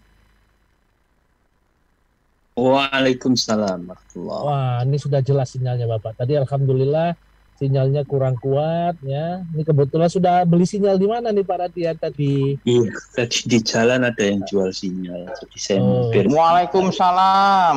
Wah, ini dia. Iya. Nah, ini karena tadi dipanggil-panggil Pak Nafik, saya lagi menyeruput kopi nih kelihatannya ini, Jay. Akhirnya ini sudah disapa oleh Pak Radian. Halo? Ya. Halo. Jay. Ya Pak Radian, kalau begitu kita dengar pemaparan dari Gus Nafik dulu, Jeng. Iya, monggo. Gus Nafik sudah pesan katanya, saya dulu ya karena saya mau nyeruput kopi katanya. Ternyata kopinya diseruput duluan ini, maka disapa-sapa tidak mau tadi. Monggo silakan Pak Nafik. Gimana menurut Pak Nafik ini tentang fenomena korupsi yang merajalela? Assalamualaikum warahmatullahi wabarakatuh. Warahmatullahi wabarakatuh. Salam. Mohon izin ini Gus Radian. Ya, saya memotong yang harusnya Gus Radian tadi. Jadi begini, ini kalau ngomong korupsi itu kita ngomong seperti korosi nih Mas Pawita, Gus, ya. Jadi berbicara tentang korupsi itu seperti korosi. Kalau dibiarkan lama-lama dia akan menggerogoti ya tiang, ya, dinding, mungkin juga lantai, mungkin atap, yang akhirnya suatu saat bangunan itu akan runtuh. Ya. Jadi bangunan itu bisa runtuh karena korosi. Begitu juga korupsi. Korupsi itu sebenarnya kan begini, kalau dibiarkan akan menyebabkan suatu inflasi. Nah, ini mungkin tidak pernah dibahas ya, bahwa korupsi itu adalah salah satu ya faktor atau variabel yang bisa menyebabkan inflasi di dalam perekonomian. Nah, bisa menyebabkan inflasi dalam perekonomian. Mengapa menyebabkan inflasi? Karena korupsi itu sesuatu yang diambil dengan cara yang tidak legal, tetapi akan dimasukkan dalam biaya perekonomian, dimasukkan dalam biaya proyek, dimasukkan dalam biaya produksi kalau itu terjadi di sebuah pabrik. Akhirnya apa yang terjadi? Bahwa biaya yang muncul tidak mencerminkan biaya yang sebenarnya keluar. Biaya yang keluar yang tidak sebenarnya tadi menjadi lebih mahal. Contohnya begini, Gus Frit. Ya. Jadi kalau harga sebuah produk ya biaya sebenarnya adalah 10.000, karena itu ada korupsi 2.000 harus diakomodir dalam biaya tersebut, biaya produksinya menjadi 12.000. Padahal sebenarnya hanya 10.000 karena yang 2.000 dikorupsi, maka biaya totalnya menjadi 12.000. Nah, ini kalau dibiarkan secara keseluruhan akan merusak perekonomian, bahkan akan membahayakan negara kita tidak memiliki daya saing yang tinggi karena harga produk yang terjadi lebih mahal daripada yang sebenarnya. Nah, ini tadi kalau dikaitkan ya apa yang HAM itu ya. Kalau inflasi ini terjadi tidak berdasarkan kondisi yang sebenarnya, akhirnya apa? Harga-harga akan menjadi mahal. Kalau harga-harga ini menjadi mahal, banyak orang yang tidak mampu membeli. Jadi mungkin juga Gus Prawitra, harga-harga sembako yang naik ini ya mungkin karena besarnya korupsi di Indonesia Raya ini. Ya, bayangkan contoh aja, misal ya, biaya produksi beras per kilo yang sebenarnya tadi hanya 10.000 yang saya contohkan tadi, karena ada korupsi jadi 12.000 jadi 15.000. Nah, inilah kalau kita ngomong dikaitkan dengan HAM, akhirnya orang tidak mendapatkan haknya dengan harga yang sewajarnya, tetapi mendapatkan harga yang lebih mahal dari yang seharusnya. Nah, ini kan pelanggaran HAM ini sebenarnya. Ya, orang yang seharusnya mendapatkan murah, mendapatkan mahal hanya gara-gara ada korupsi. Itu. Makanya tadi saya ibaratkan korupsi itu seperti korosi, seperti karat, ya. Dia menyerang lantai rumah, menyerang pintu rumah, menyerang apa? Tiang rumah, empyak rumah. Suatu saat pasti akan runtuh. Begitu juga sebuah negara apabila banyak korupsinya dan terus-menerus, pasti suatu saat akan runtuh. Bayangkan, bangunannya menjadi runtuh, ya, menjadi lemah, ya, dan bebannya semakin berat, Mas Palita. Bebannya semakin berat tadi, yang seharusnya 10.000 kena 12.000 sampai 15.000. Nah, apakah ini terjadi di Indonesia? Kalau kita lihat kondisi-kondisi real di perekonomian kita, bahwa harga-harga yang mahal ini juga disebabkan karena korupsi. Ya, karena korupsi, mungkin orang akan membantah, mana buktinya Pak Nafik, kan begitu. Buktinya harganya mahal, tidak mencerminkan yang sebenarnya. Itu aja ya. Jadi jangan sampai akhirnya seperti orang kentut ini, Gusti, ya kan? Apa yang kentut? Nggak ngaku, ya nggak ada yang tahu. Ya, itu juga Mas Fandi Sanjaya ini kan gitu ya, ya Mas Fandi ya. Nggak ada yang ngaku, kan begitu. Mana ada orang korupsi ngaku? Ya, sudah ketahuan aja ngomong tidak. Ya, saya tidak korupsi, salah prosedur, ya kan? Salah prosedur berkali-kali, ya kan? Itu. Nah, disinilah sebenarnya negara kita ini kalau pengen maju secara ekonomi, bahwa korupsi itu harus kikis, diminimalisir. Kok nol tidak mungkin, Gus? Ya, Gus Wid, tidak mungkin nol korupsi itu. Ya, kalau korupsi sudah nol, perintah bahwa fastabiqul khairat sudah nggak ada, ya kan? Kalau korupsi ini sudah nol, berarti tidak ada amar ma'ruf nahi mungkar. Itu ya. Nah, disinilah sebenarnya tadi saya setuju dengan pembicaraan sebelumnya, bahwa masyarakat ini harus disosialisasikan, bukan disosialisasikan. Korupsi itu yang semakin merajalela di dalam sebuah negara, di sebuah masyarakat, juga menunjukkan gagalnya pendidikan. Ya, kita punya tanggung jawab itu, Gus Wid, ya. Berarti adalah dunia pendidikan ini gagal, tidak mampu mendidik anak-anak didik kita yang memiliki karakter, yang memiliki jiwa bahwa sesuatu yang tidak baik jangan dikerjakan. Ya, dikerjakan ojo-ojo nemen-nemen gitu ya, hindari. Jadi ingat bahwa korupsi tadi yang pertama itu merupakan penyebab inflasi, ya, di dalam perekonomian, dan akan merusak sendi-sendi perekonomian, dan negara kita tidak akan bisa bersaing di dunia internasional. Tadi melanggar HAM karena orang tidak akan mendapatkan haknya. Tetapi ini semuanya, apa penyebabnya? Kalau kita ini ingin menyelesaikan, meminimalisir masalah korupsi, jangan menyelesaikan akibatnya. Orang korupsi itu kan karena akibat juga, ya Mas Fandi, ya. Akibat dari pendidikan kita tidak mampu membangun anak-anak didik kita untuk menjalankan kebaikan, bisa membedakan mana yang korupsi, mana yang tidak, mana yang boleh dan mana yang tidak boleh. Jadi pendidikan kita selama ini hanya mampu membuat orang ini otaknya cerdas, pinter, hatinya tidak berlaku. Ingat, di dalam kehidupan kita ini, hati itu yang menunjukkan benar dan salah di dalam kehidupan kita. Akal pikiran kita adalah yang memilih benar dan salah. Nah, yang jadi masalah itu nafsu ini, Gus Widya. Nafsulah yang menjelumprungkan manusia, yang hatinya tahu itu benar dan salah, akalnya dia bisa menghitung untung ruginya, tapi nafsunya menutupi semua untung ruginya tadi.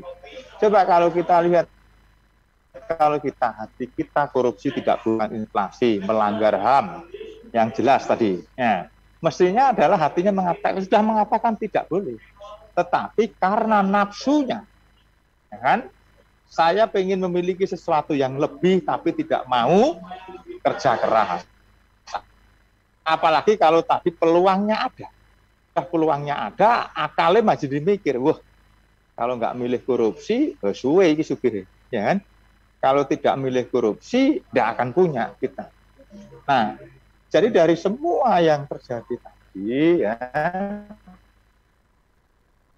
untuk menyelesaikan korupsi di masyarakat, ayo kita didik anak-anak didik kita. Gus Wit ini kan dosen ini ya. Dosen itu kan pendidik. Kita jangan hanya mengajar, tapi mendidik pada anak-anak didik kita tidak melakukan korupsi. Seperti contoh aja lah, saya akan kritik di diri kita sendiri. Ya. Kita ngajar sering terlambat, ya termasuk korupsi. Hati-hati ya. Itu ya, ngajarnya terlambat, kan? Tapi gajinya kan penuh. Atau kita ngajar, sebenarnya kita ngajar 2 SKS itu berarti 50, 100 menit. Sudahkah kita selalu mengajar pas 100 menit atau lebih? Nah, jadi ini kadang-kadang anak didik kita juga akan nyontoh. Dulu pada saat dosen saya mengajar 100 menit, ya hanya 100 menit ngajarnya hanya 80 menit. Ya, saya kalau bisa ngajarnya hanya 60 menit. Gitu. Jadi itu hal-hal yang tadi, makanya kuncinya di dunia pendidikan. Sosialisasi itu bagus. Tapi harus ini dididik sejak dini mungkin. Kalau perlu adalah sejak di dalam kandungan, Gus Wit ya. Besok kalau jadi lahir, jadi orang pinter, sekolah, gitu kan, tidak boleh korupsi. Ya, gitu. Ini ada Mas Himawan Nestu ini pas kelihatan di depan sekalian. Jadi hal yang seperti inilah yang harus kita gelurakan dimulai dari dunia pendidikan tingkat dasar sampai perguruan tinggi. Bahwa korupsi ini merupakan penyakit ya, yang sudah seperti virus, apalagi sekarang ini dalam masa pandemi. Virus tidak kelihatan tapi merusak sendi-sendi negara kita, sendi-sendi perekonomian yang akhirnya kalau kita runut terus melanggar HAM. Jadi saya kira itu yang bisa saya sampaikan karena ini modelnya talkshow. Nanti kalau ada yang tanya kita jawab lagi. Kita aja ya Gus Wit. Ya. Terima kasih. Ini saya kembalikan pada penguasa acara ini. Monggo. Wah, ya terima kasih. Ini Gus Nafik. Jadi memang korupsi itu korosi. Jadi selama ini kalau berambang, lombok, ayam, daging, itu mahal tuh gara-gara koruptor itu ya. Nah ini dia. Iya, karena koruptor, iya. Iya, karena koruptor. Ini Gus Nafik berpendapat begitu, para pendengar sore hari ini. Jadi kalau ada ndok mahal, berambang naik, lombok munggah harganya, itu karena koruptor. Nah, makanya musuhilah para koruptor kan begitu. Ya, merampas dari hak yang paling kecil untuk menikmati harga yang sesuai dengan standarnya kan begitu. Nah, ini gara-gara korupsi ternyata bisa menimbulkan inflasi. Nah, baik, sebelum kita diskusi lebih lanjut, ini monggo saya lanjutkan kepada narasumber berikutnya, kepada Bapak Dr. Radian Salman. Monggo kepada Pak Radian. Terima kasih Pak Prawitra. Saya dari perspektif hukum dan pembangunan ya sebagai KPS Magister Sains Hukum dan Pembangunan Sekolah Pasca Sarjana. Yang pertama saya ingin kita semua meletakkan pada kerangka dasar di dalam Undang-Undang Dasar. Ya, apa sih tujuan kita bernegara? Dan ketika tujuan bernegara itu dihimpun dalam wadah bernama Republik, maka itu berarti kepentingan bersama itu harus diurus.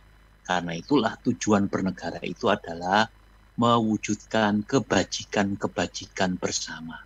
Nah, salah satu kebajikan bersamanya itu adalah memajukan kesejahteraan umum, yang mana peran itu sebenarnya diletakkan pada entitas yang bernama negara yang dijalankan oleh pemerintah.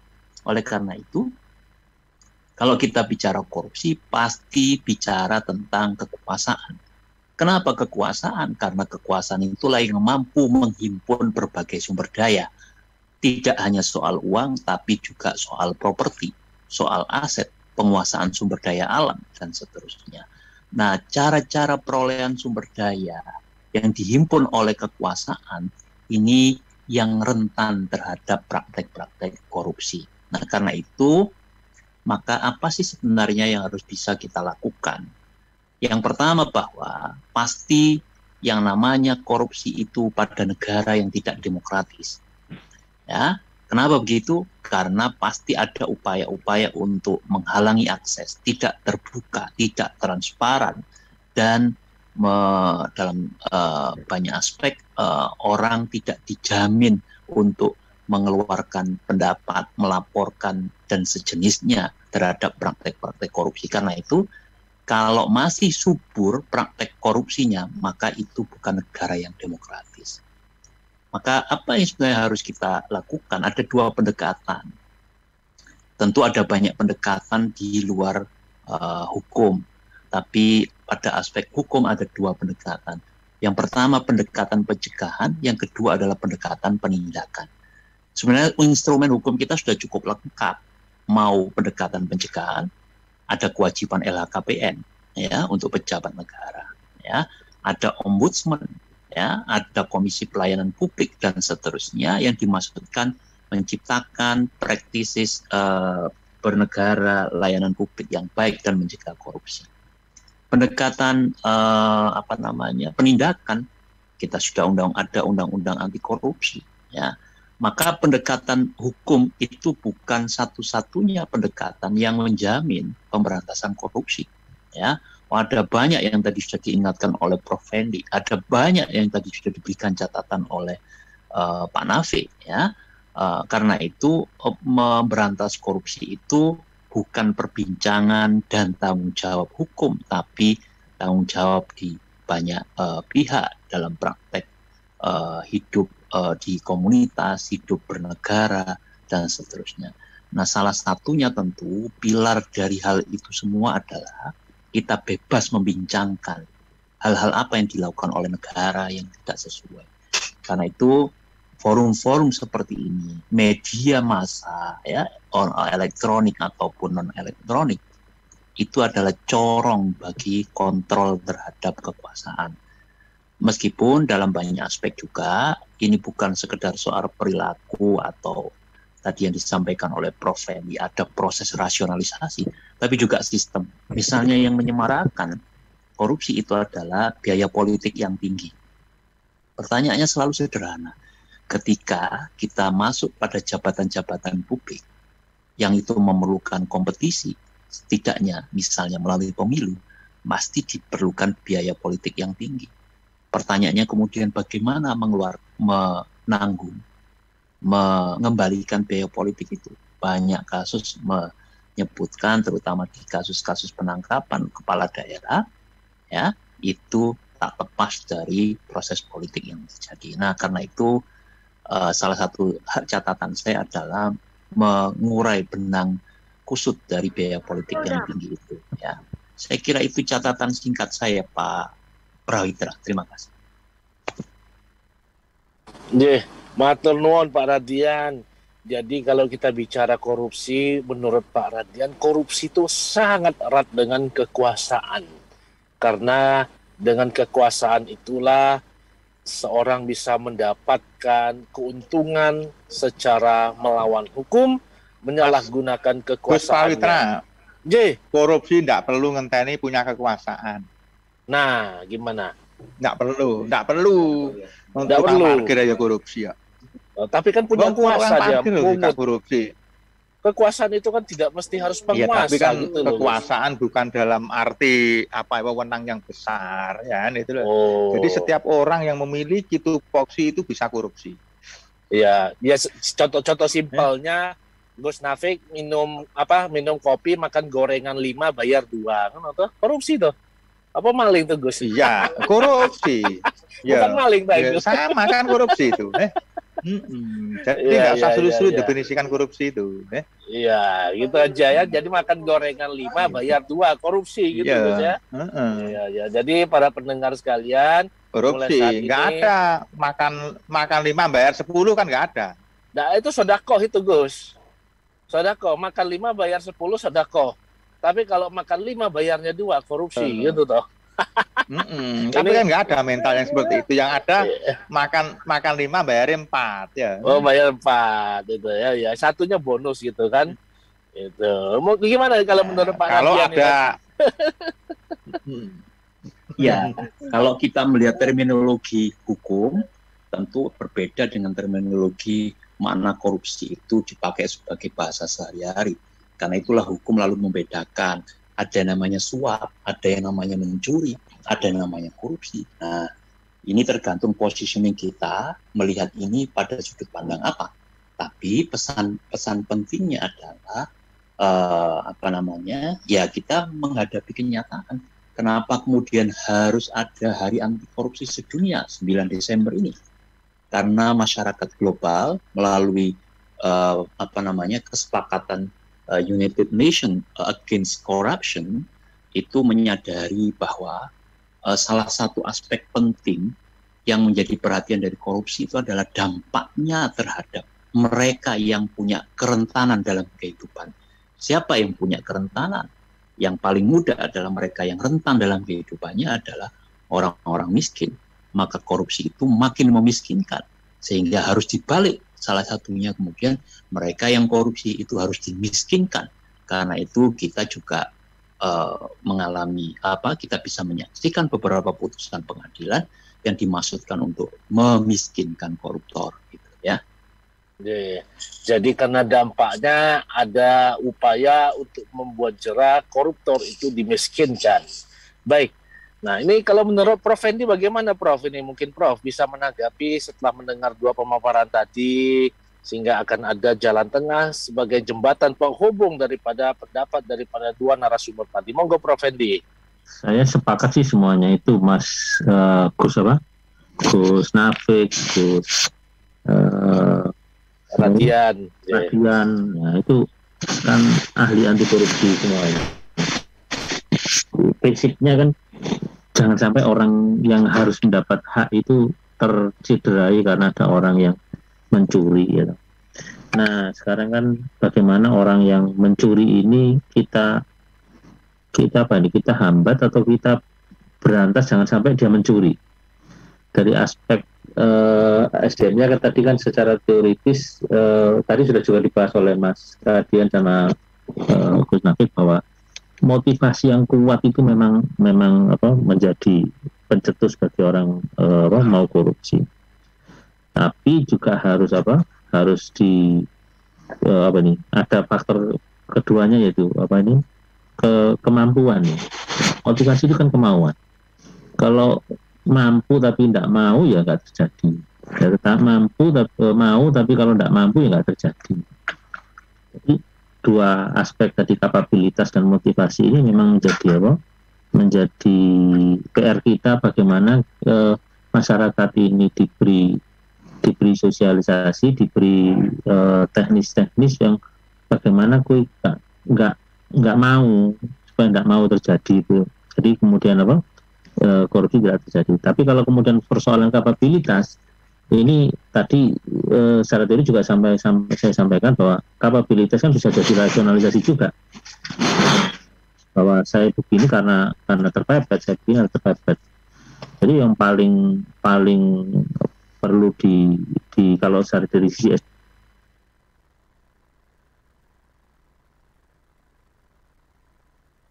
aktif ya. Bahwa kalau pemimpinnya itu dari pemimpin yang paling rendah, paling atas itu korupsi ya rakyat pasti meniru. Sampai tadi katanya tukang parkir pun juga bisa jadi korupsi. Itu karena memang pimpinan yang memberi contoh. Kalau pimpinannya tidak memberi contoh, rakyat pasti tidak akan korupsi. Gitu. Tapi kata kunci tadi menarik, Prof. Mau dan mampu, gitu ya, Prof. Jadi korupsi itu ya ketika manusianya mau dan mampu, maka korupsi bisa terjadi. Tapi kalau mau korupsi tapi nggak mampu korupsi, entah nggak mampunya karena memang tidak punya kekuatan atau punya power atau punya wewenang, atau memang nggak mampunya karena takut akan adanya Gusti Allah, ya. Nah, tetap juga tidak terlaksana kejahatan tadi kan begitu. Tapi ada juga yang memang nggak mau tapi mampu karena ada desakan-desakan yang awalnya nggak mau jadi mau. Ini juga bisa berbahaya. Gitu. Adalah satu, ada orangnya sebut nggak mau, nggak mampu tapi punya kemaluan. Nah ini agak repot. Ya. Yang bahaya. nggak punya kemaluan, akhirnya ya mampu dan mau jadi, kan nggak punya kemaluan itu ya, nggak bisa. Kalau kemaluannya ada, maka dia pasti nggak akan mau korupsi karena malu dia, Prof, ya, gitu. Iya, itulah dia kadang-kadang karena nggak lupa pakai celana, makanya kemaluannya muncul gitu loh, Prof. Jadi supaya tidak menjadi hal-hal tidak diinginkan, jangan lupa kalau nggak punya kemaluan gimana, Gus? Nah, itu kalau nggak punya kemaluan itu ya susah itu, soalnya kalau sinyal kan bisa dituku di warung sebelah gitu loh. Iya. Nah, kalau kemaluan itu masa tukunya di supermarket gitu loh, gimana nih? Atau masalah itu banyak yang nggak punya kemaluan, ya. Iya, tapi bukan nggak punya atau nggak tahu malu atau apa, yang jelas ya intinya kembali kepada diri kita sendiri, pendidikan karakter. Nah, ini yang paling penting. Ya. Jadi mulai dari saat ini melatih diri supaya tidak mengambil apa yang bukan menjadi hak kita, kemudian biasakanlah melaksanakan kewajiban sesuai dengan hak yang kita terima. Tidak imbangnya antara hak dan kewajiban. Begini, Gus Wid, harus memberikan haknya orang lain. Tidak mengambil bukan hak, juga memberikan haknya orang lain. Orang lain. Oh, begitu. Iya. Jangan sampai hak orang lain diambil sendiri, begitu. Ya, jadi kita jangan hanya tidak mengambil, tapi juga harus memberikan hak yang pada orang lain. Pada orang lain. Siap. Nah, baik, sebelum kita lanjutkan lagi dengan closing statement dari masing-masing narasumber, saya kembalikan kepada Mbak Tika untuk commercial break berikut ini. Baik, terima kasih Cawit. Tidak terasa ya, sudah masuk ke sesi akhir untuk closing remarks, nanti akan disampaikan oleh para narasumber, tapi kita jeda dulu sebentar untuk beberapa informasi.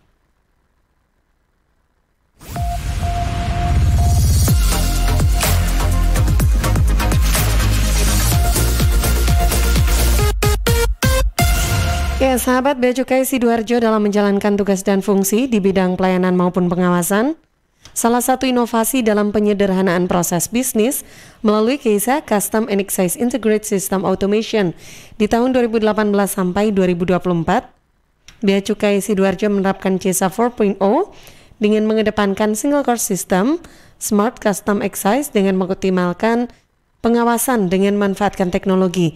Kemudian layer support mengotomasi proses bisnis pendukung, analitik berupa pemanfaatan data untuk pengambilan keputusan organisasi. Informasi ini persembahan Bea Cukai Sidoarjo, fokus mengawasi, tulus melayani. PT Inet Global sejak tahun 2005 bergerak di bidang ICT, Information and Communication Technology, Internet Service Provider atau ISP, web hosting dan domain, fiber optic system, dan satelit atau VSAT, memberikan layanan jasa koneksi internet ke seluruh dunia dengan kecepatan tinggi dan harga yang kompetitif. Juga memberikan solusi dan jasa konsultasi pendistribusian koneksi internet, menyediakan solusi ICT yang komprehensif, terpadu, dan disesuaikan bagi pengguna yang mencakup data infrastruktur, managed service, cloud computing, IT services, serta layanan digital yang fokus untuk memanfaatkan peluang yang mendukung dan menambah nilai pada bisnis utama tiap customer. Untuk layanan dan servis Inet, hubungi kantor pusat Jalan Kuningan Barat nomor 8 Jakarta. Telepon 021 299 66900. Kantor Surabaya, Intiland Tower lantai 11, Jalan Panglima Sudirman 101 sampai 103 Surabaya. Telepon 031 535 3955 031 535 3955. Inet Globalindo, the best service for great solution.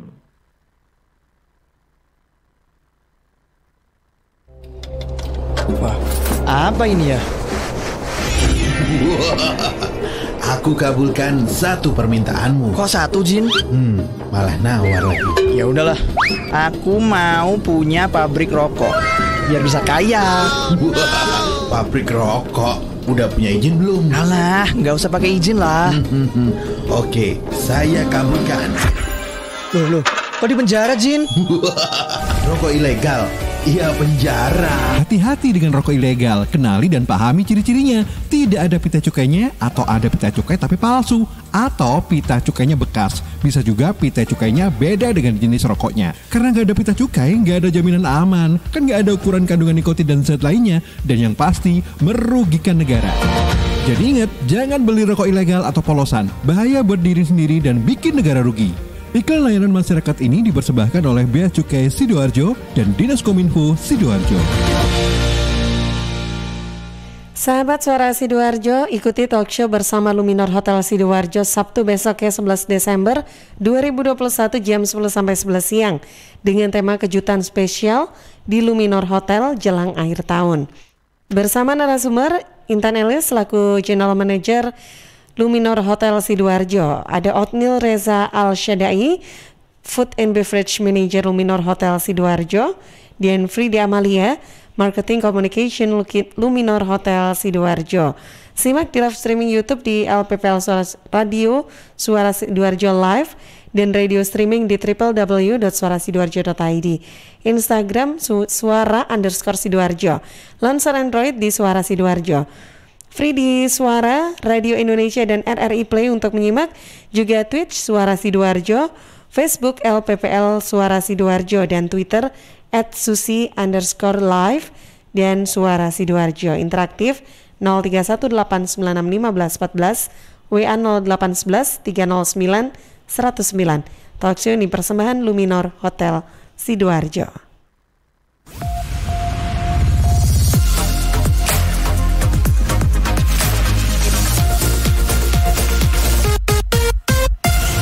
Ya, memasuki sesi akhir untuk closing remarks, silakan Cawit boleh dipandu kembali, silakan. Terima kasih Mbak Tika. Untuk closing remarks yang pertama ini izinkan saya menyampaikan closing remarks dari Profesor Nurul Bariza karena beliau ada hal yang urgent sehingga tidak bisa mengikuti sampai acara, namun beliau menyampaikan via pesan singkat kepada saya bahwa menurut beliau, korupsi merusak sendi-sendi bangsa.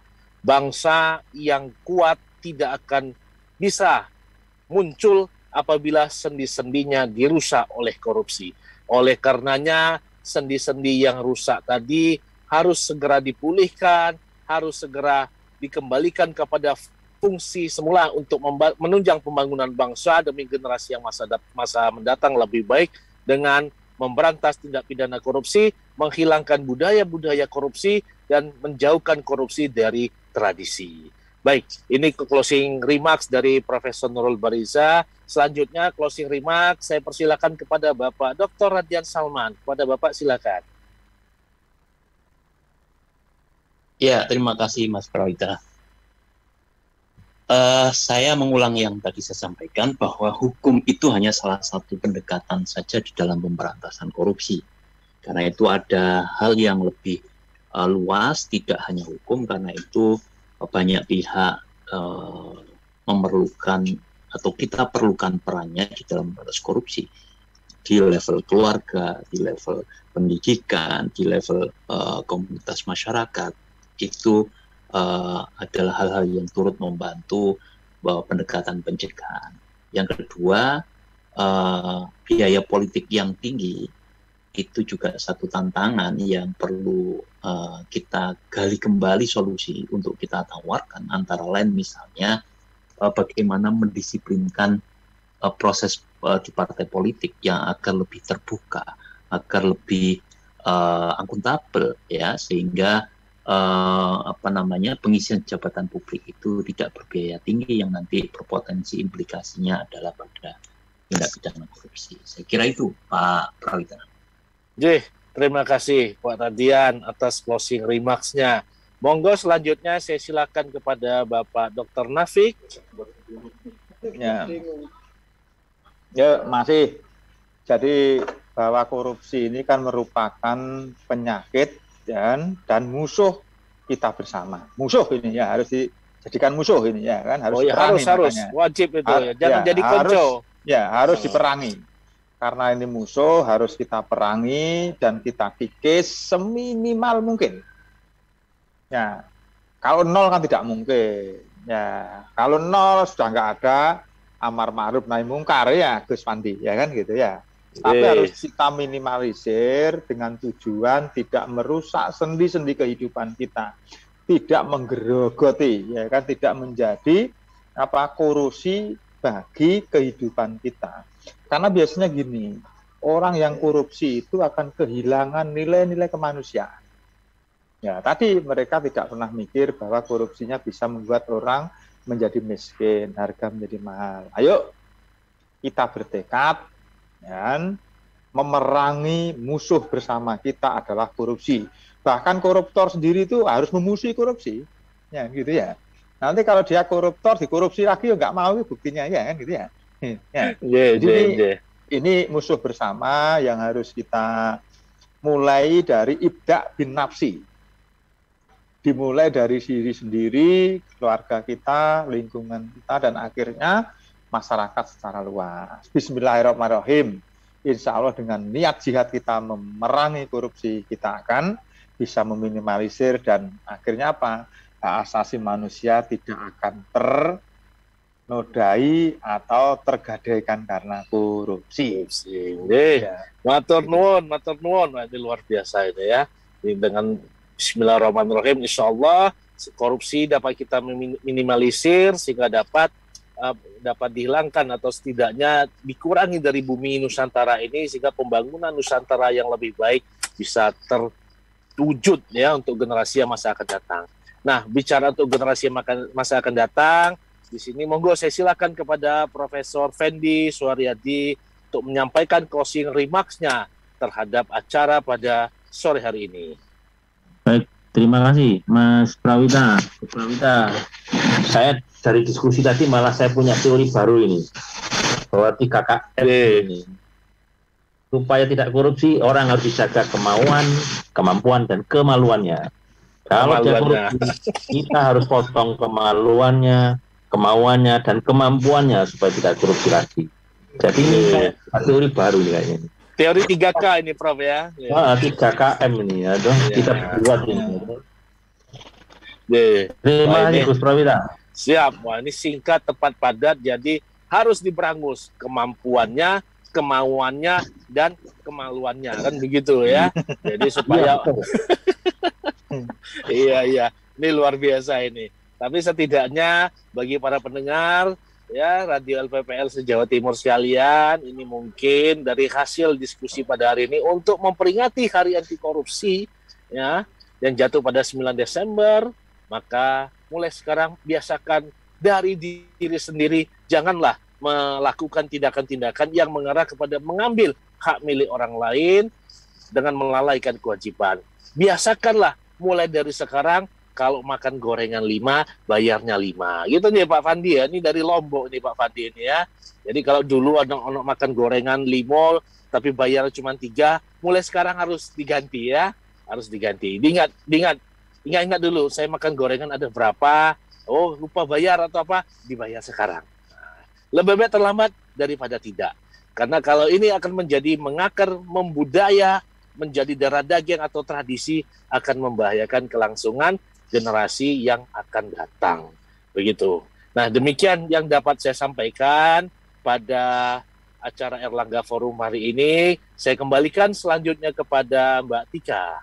Baik, terima kasih Cawit. Terima kasih juga untuk semua narasumber. Mbak Tika, sebelum ditutup saya tanya dulu. Mbak Tika kalau makan gorengan 5 bayarnya 5 aja. Oh iya, malah saya kalau makan gorengan 5 bayarnya 6. Tapi gini. Gimana? Kalau ibu-ibu itu begini. Kalau beli buah nyobai terus, saya itu hati-hati. Oh iya. Tahu aja ini ya. Nah, jadi Mbak Tika. Akhirnya nggak beli nyobai semua pedagang. Berarti kalau sekarang Mbak Tika kalau makan buah, mau beli buah, coba buah. Nah, kalau buah yang dicoba dibeli begitu loh. Kalau enggak Gus Nafik bisa marah ini. Kok enggak udah cicip kok, tapi atau izin dulu. Oh, izin dulu gitu ya. Biar jadi sodako Mbak Tika kan gitu. Oh, ini boleh 1 Pak. Oh, boleh, berarti sodakonya pedagang. Luar biasa. Baik. Termasuk nanti ke kafenya Gus Nafik nanti cicip dulu ya kopinya ya, minta izin gitu. Oke. Baik, terima kasih untuk semua narasumber. Semoga apa yang sudah kita diskusikan bersama sore hari ini bermanfaat ya untuk semua sahabat Jawa Timur yang juga sudah menyimak program Erlangga Forum. Terima kasih Cak Wid juga sudah memandu rangkaian acara sore hari ini. Insya Allah kita semua masih diberikan kesehatan dan untuk bisa ketemu lagi di kesempatan lainnya begitu ya. Sampai jumpa lagi. Assalamualaikum untuk semua narasumber dan juga Cak Wid.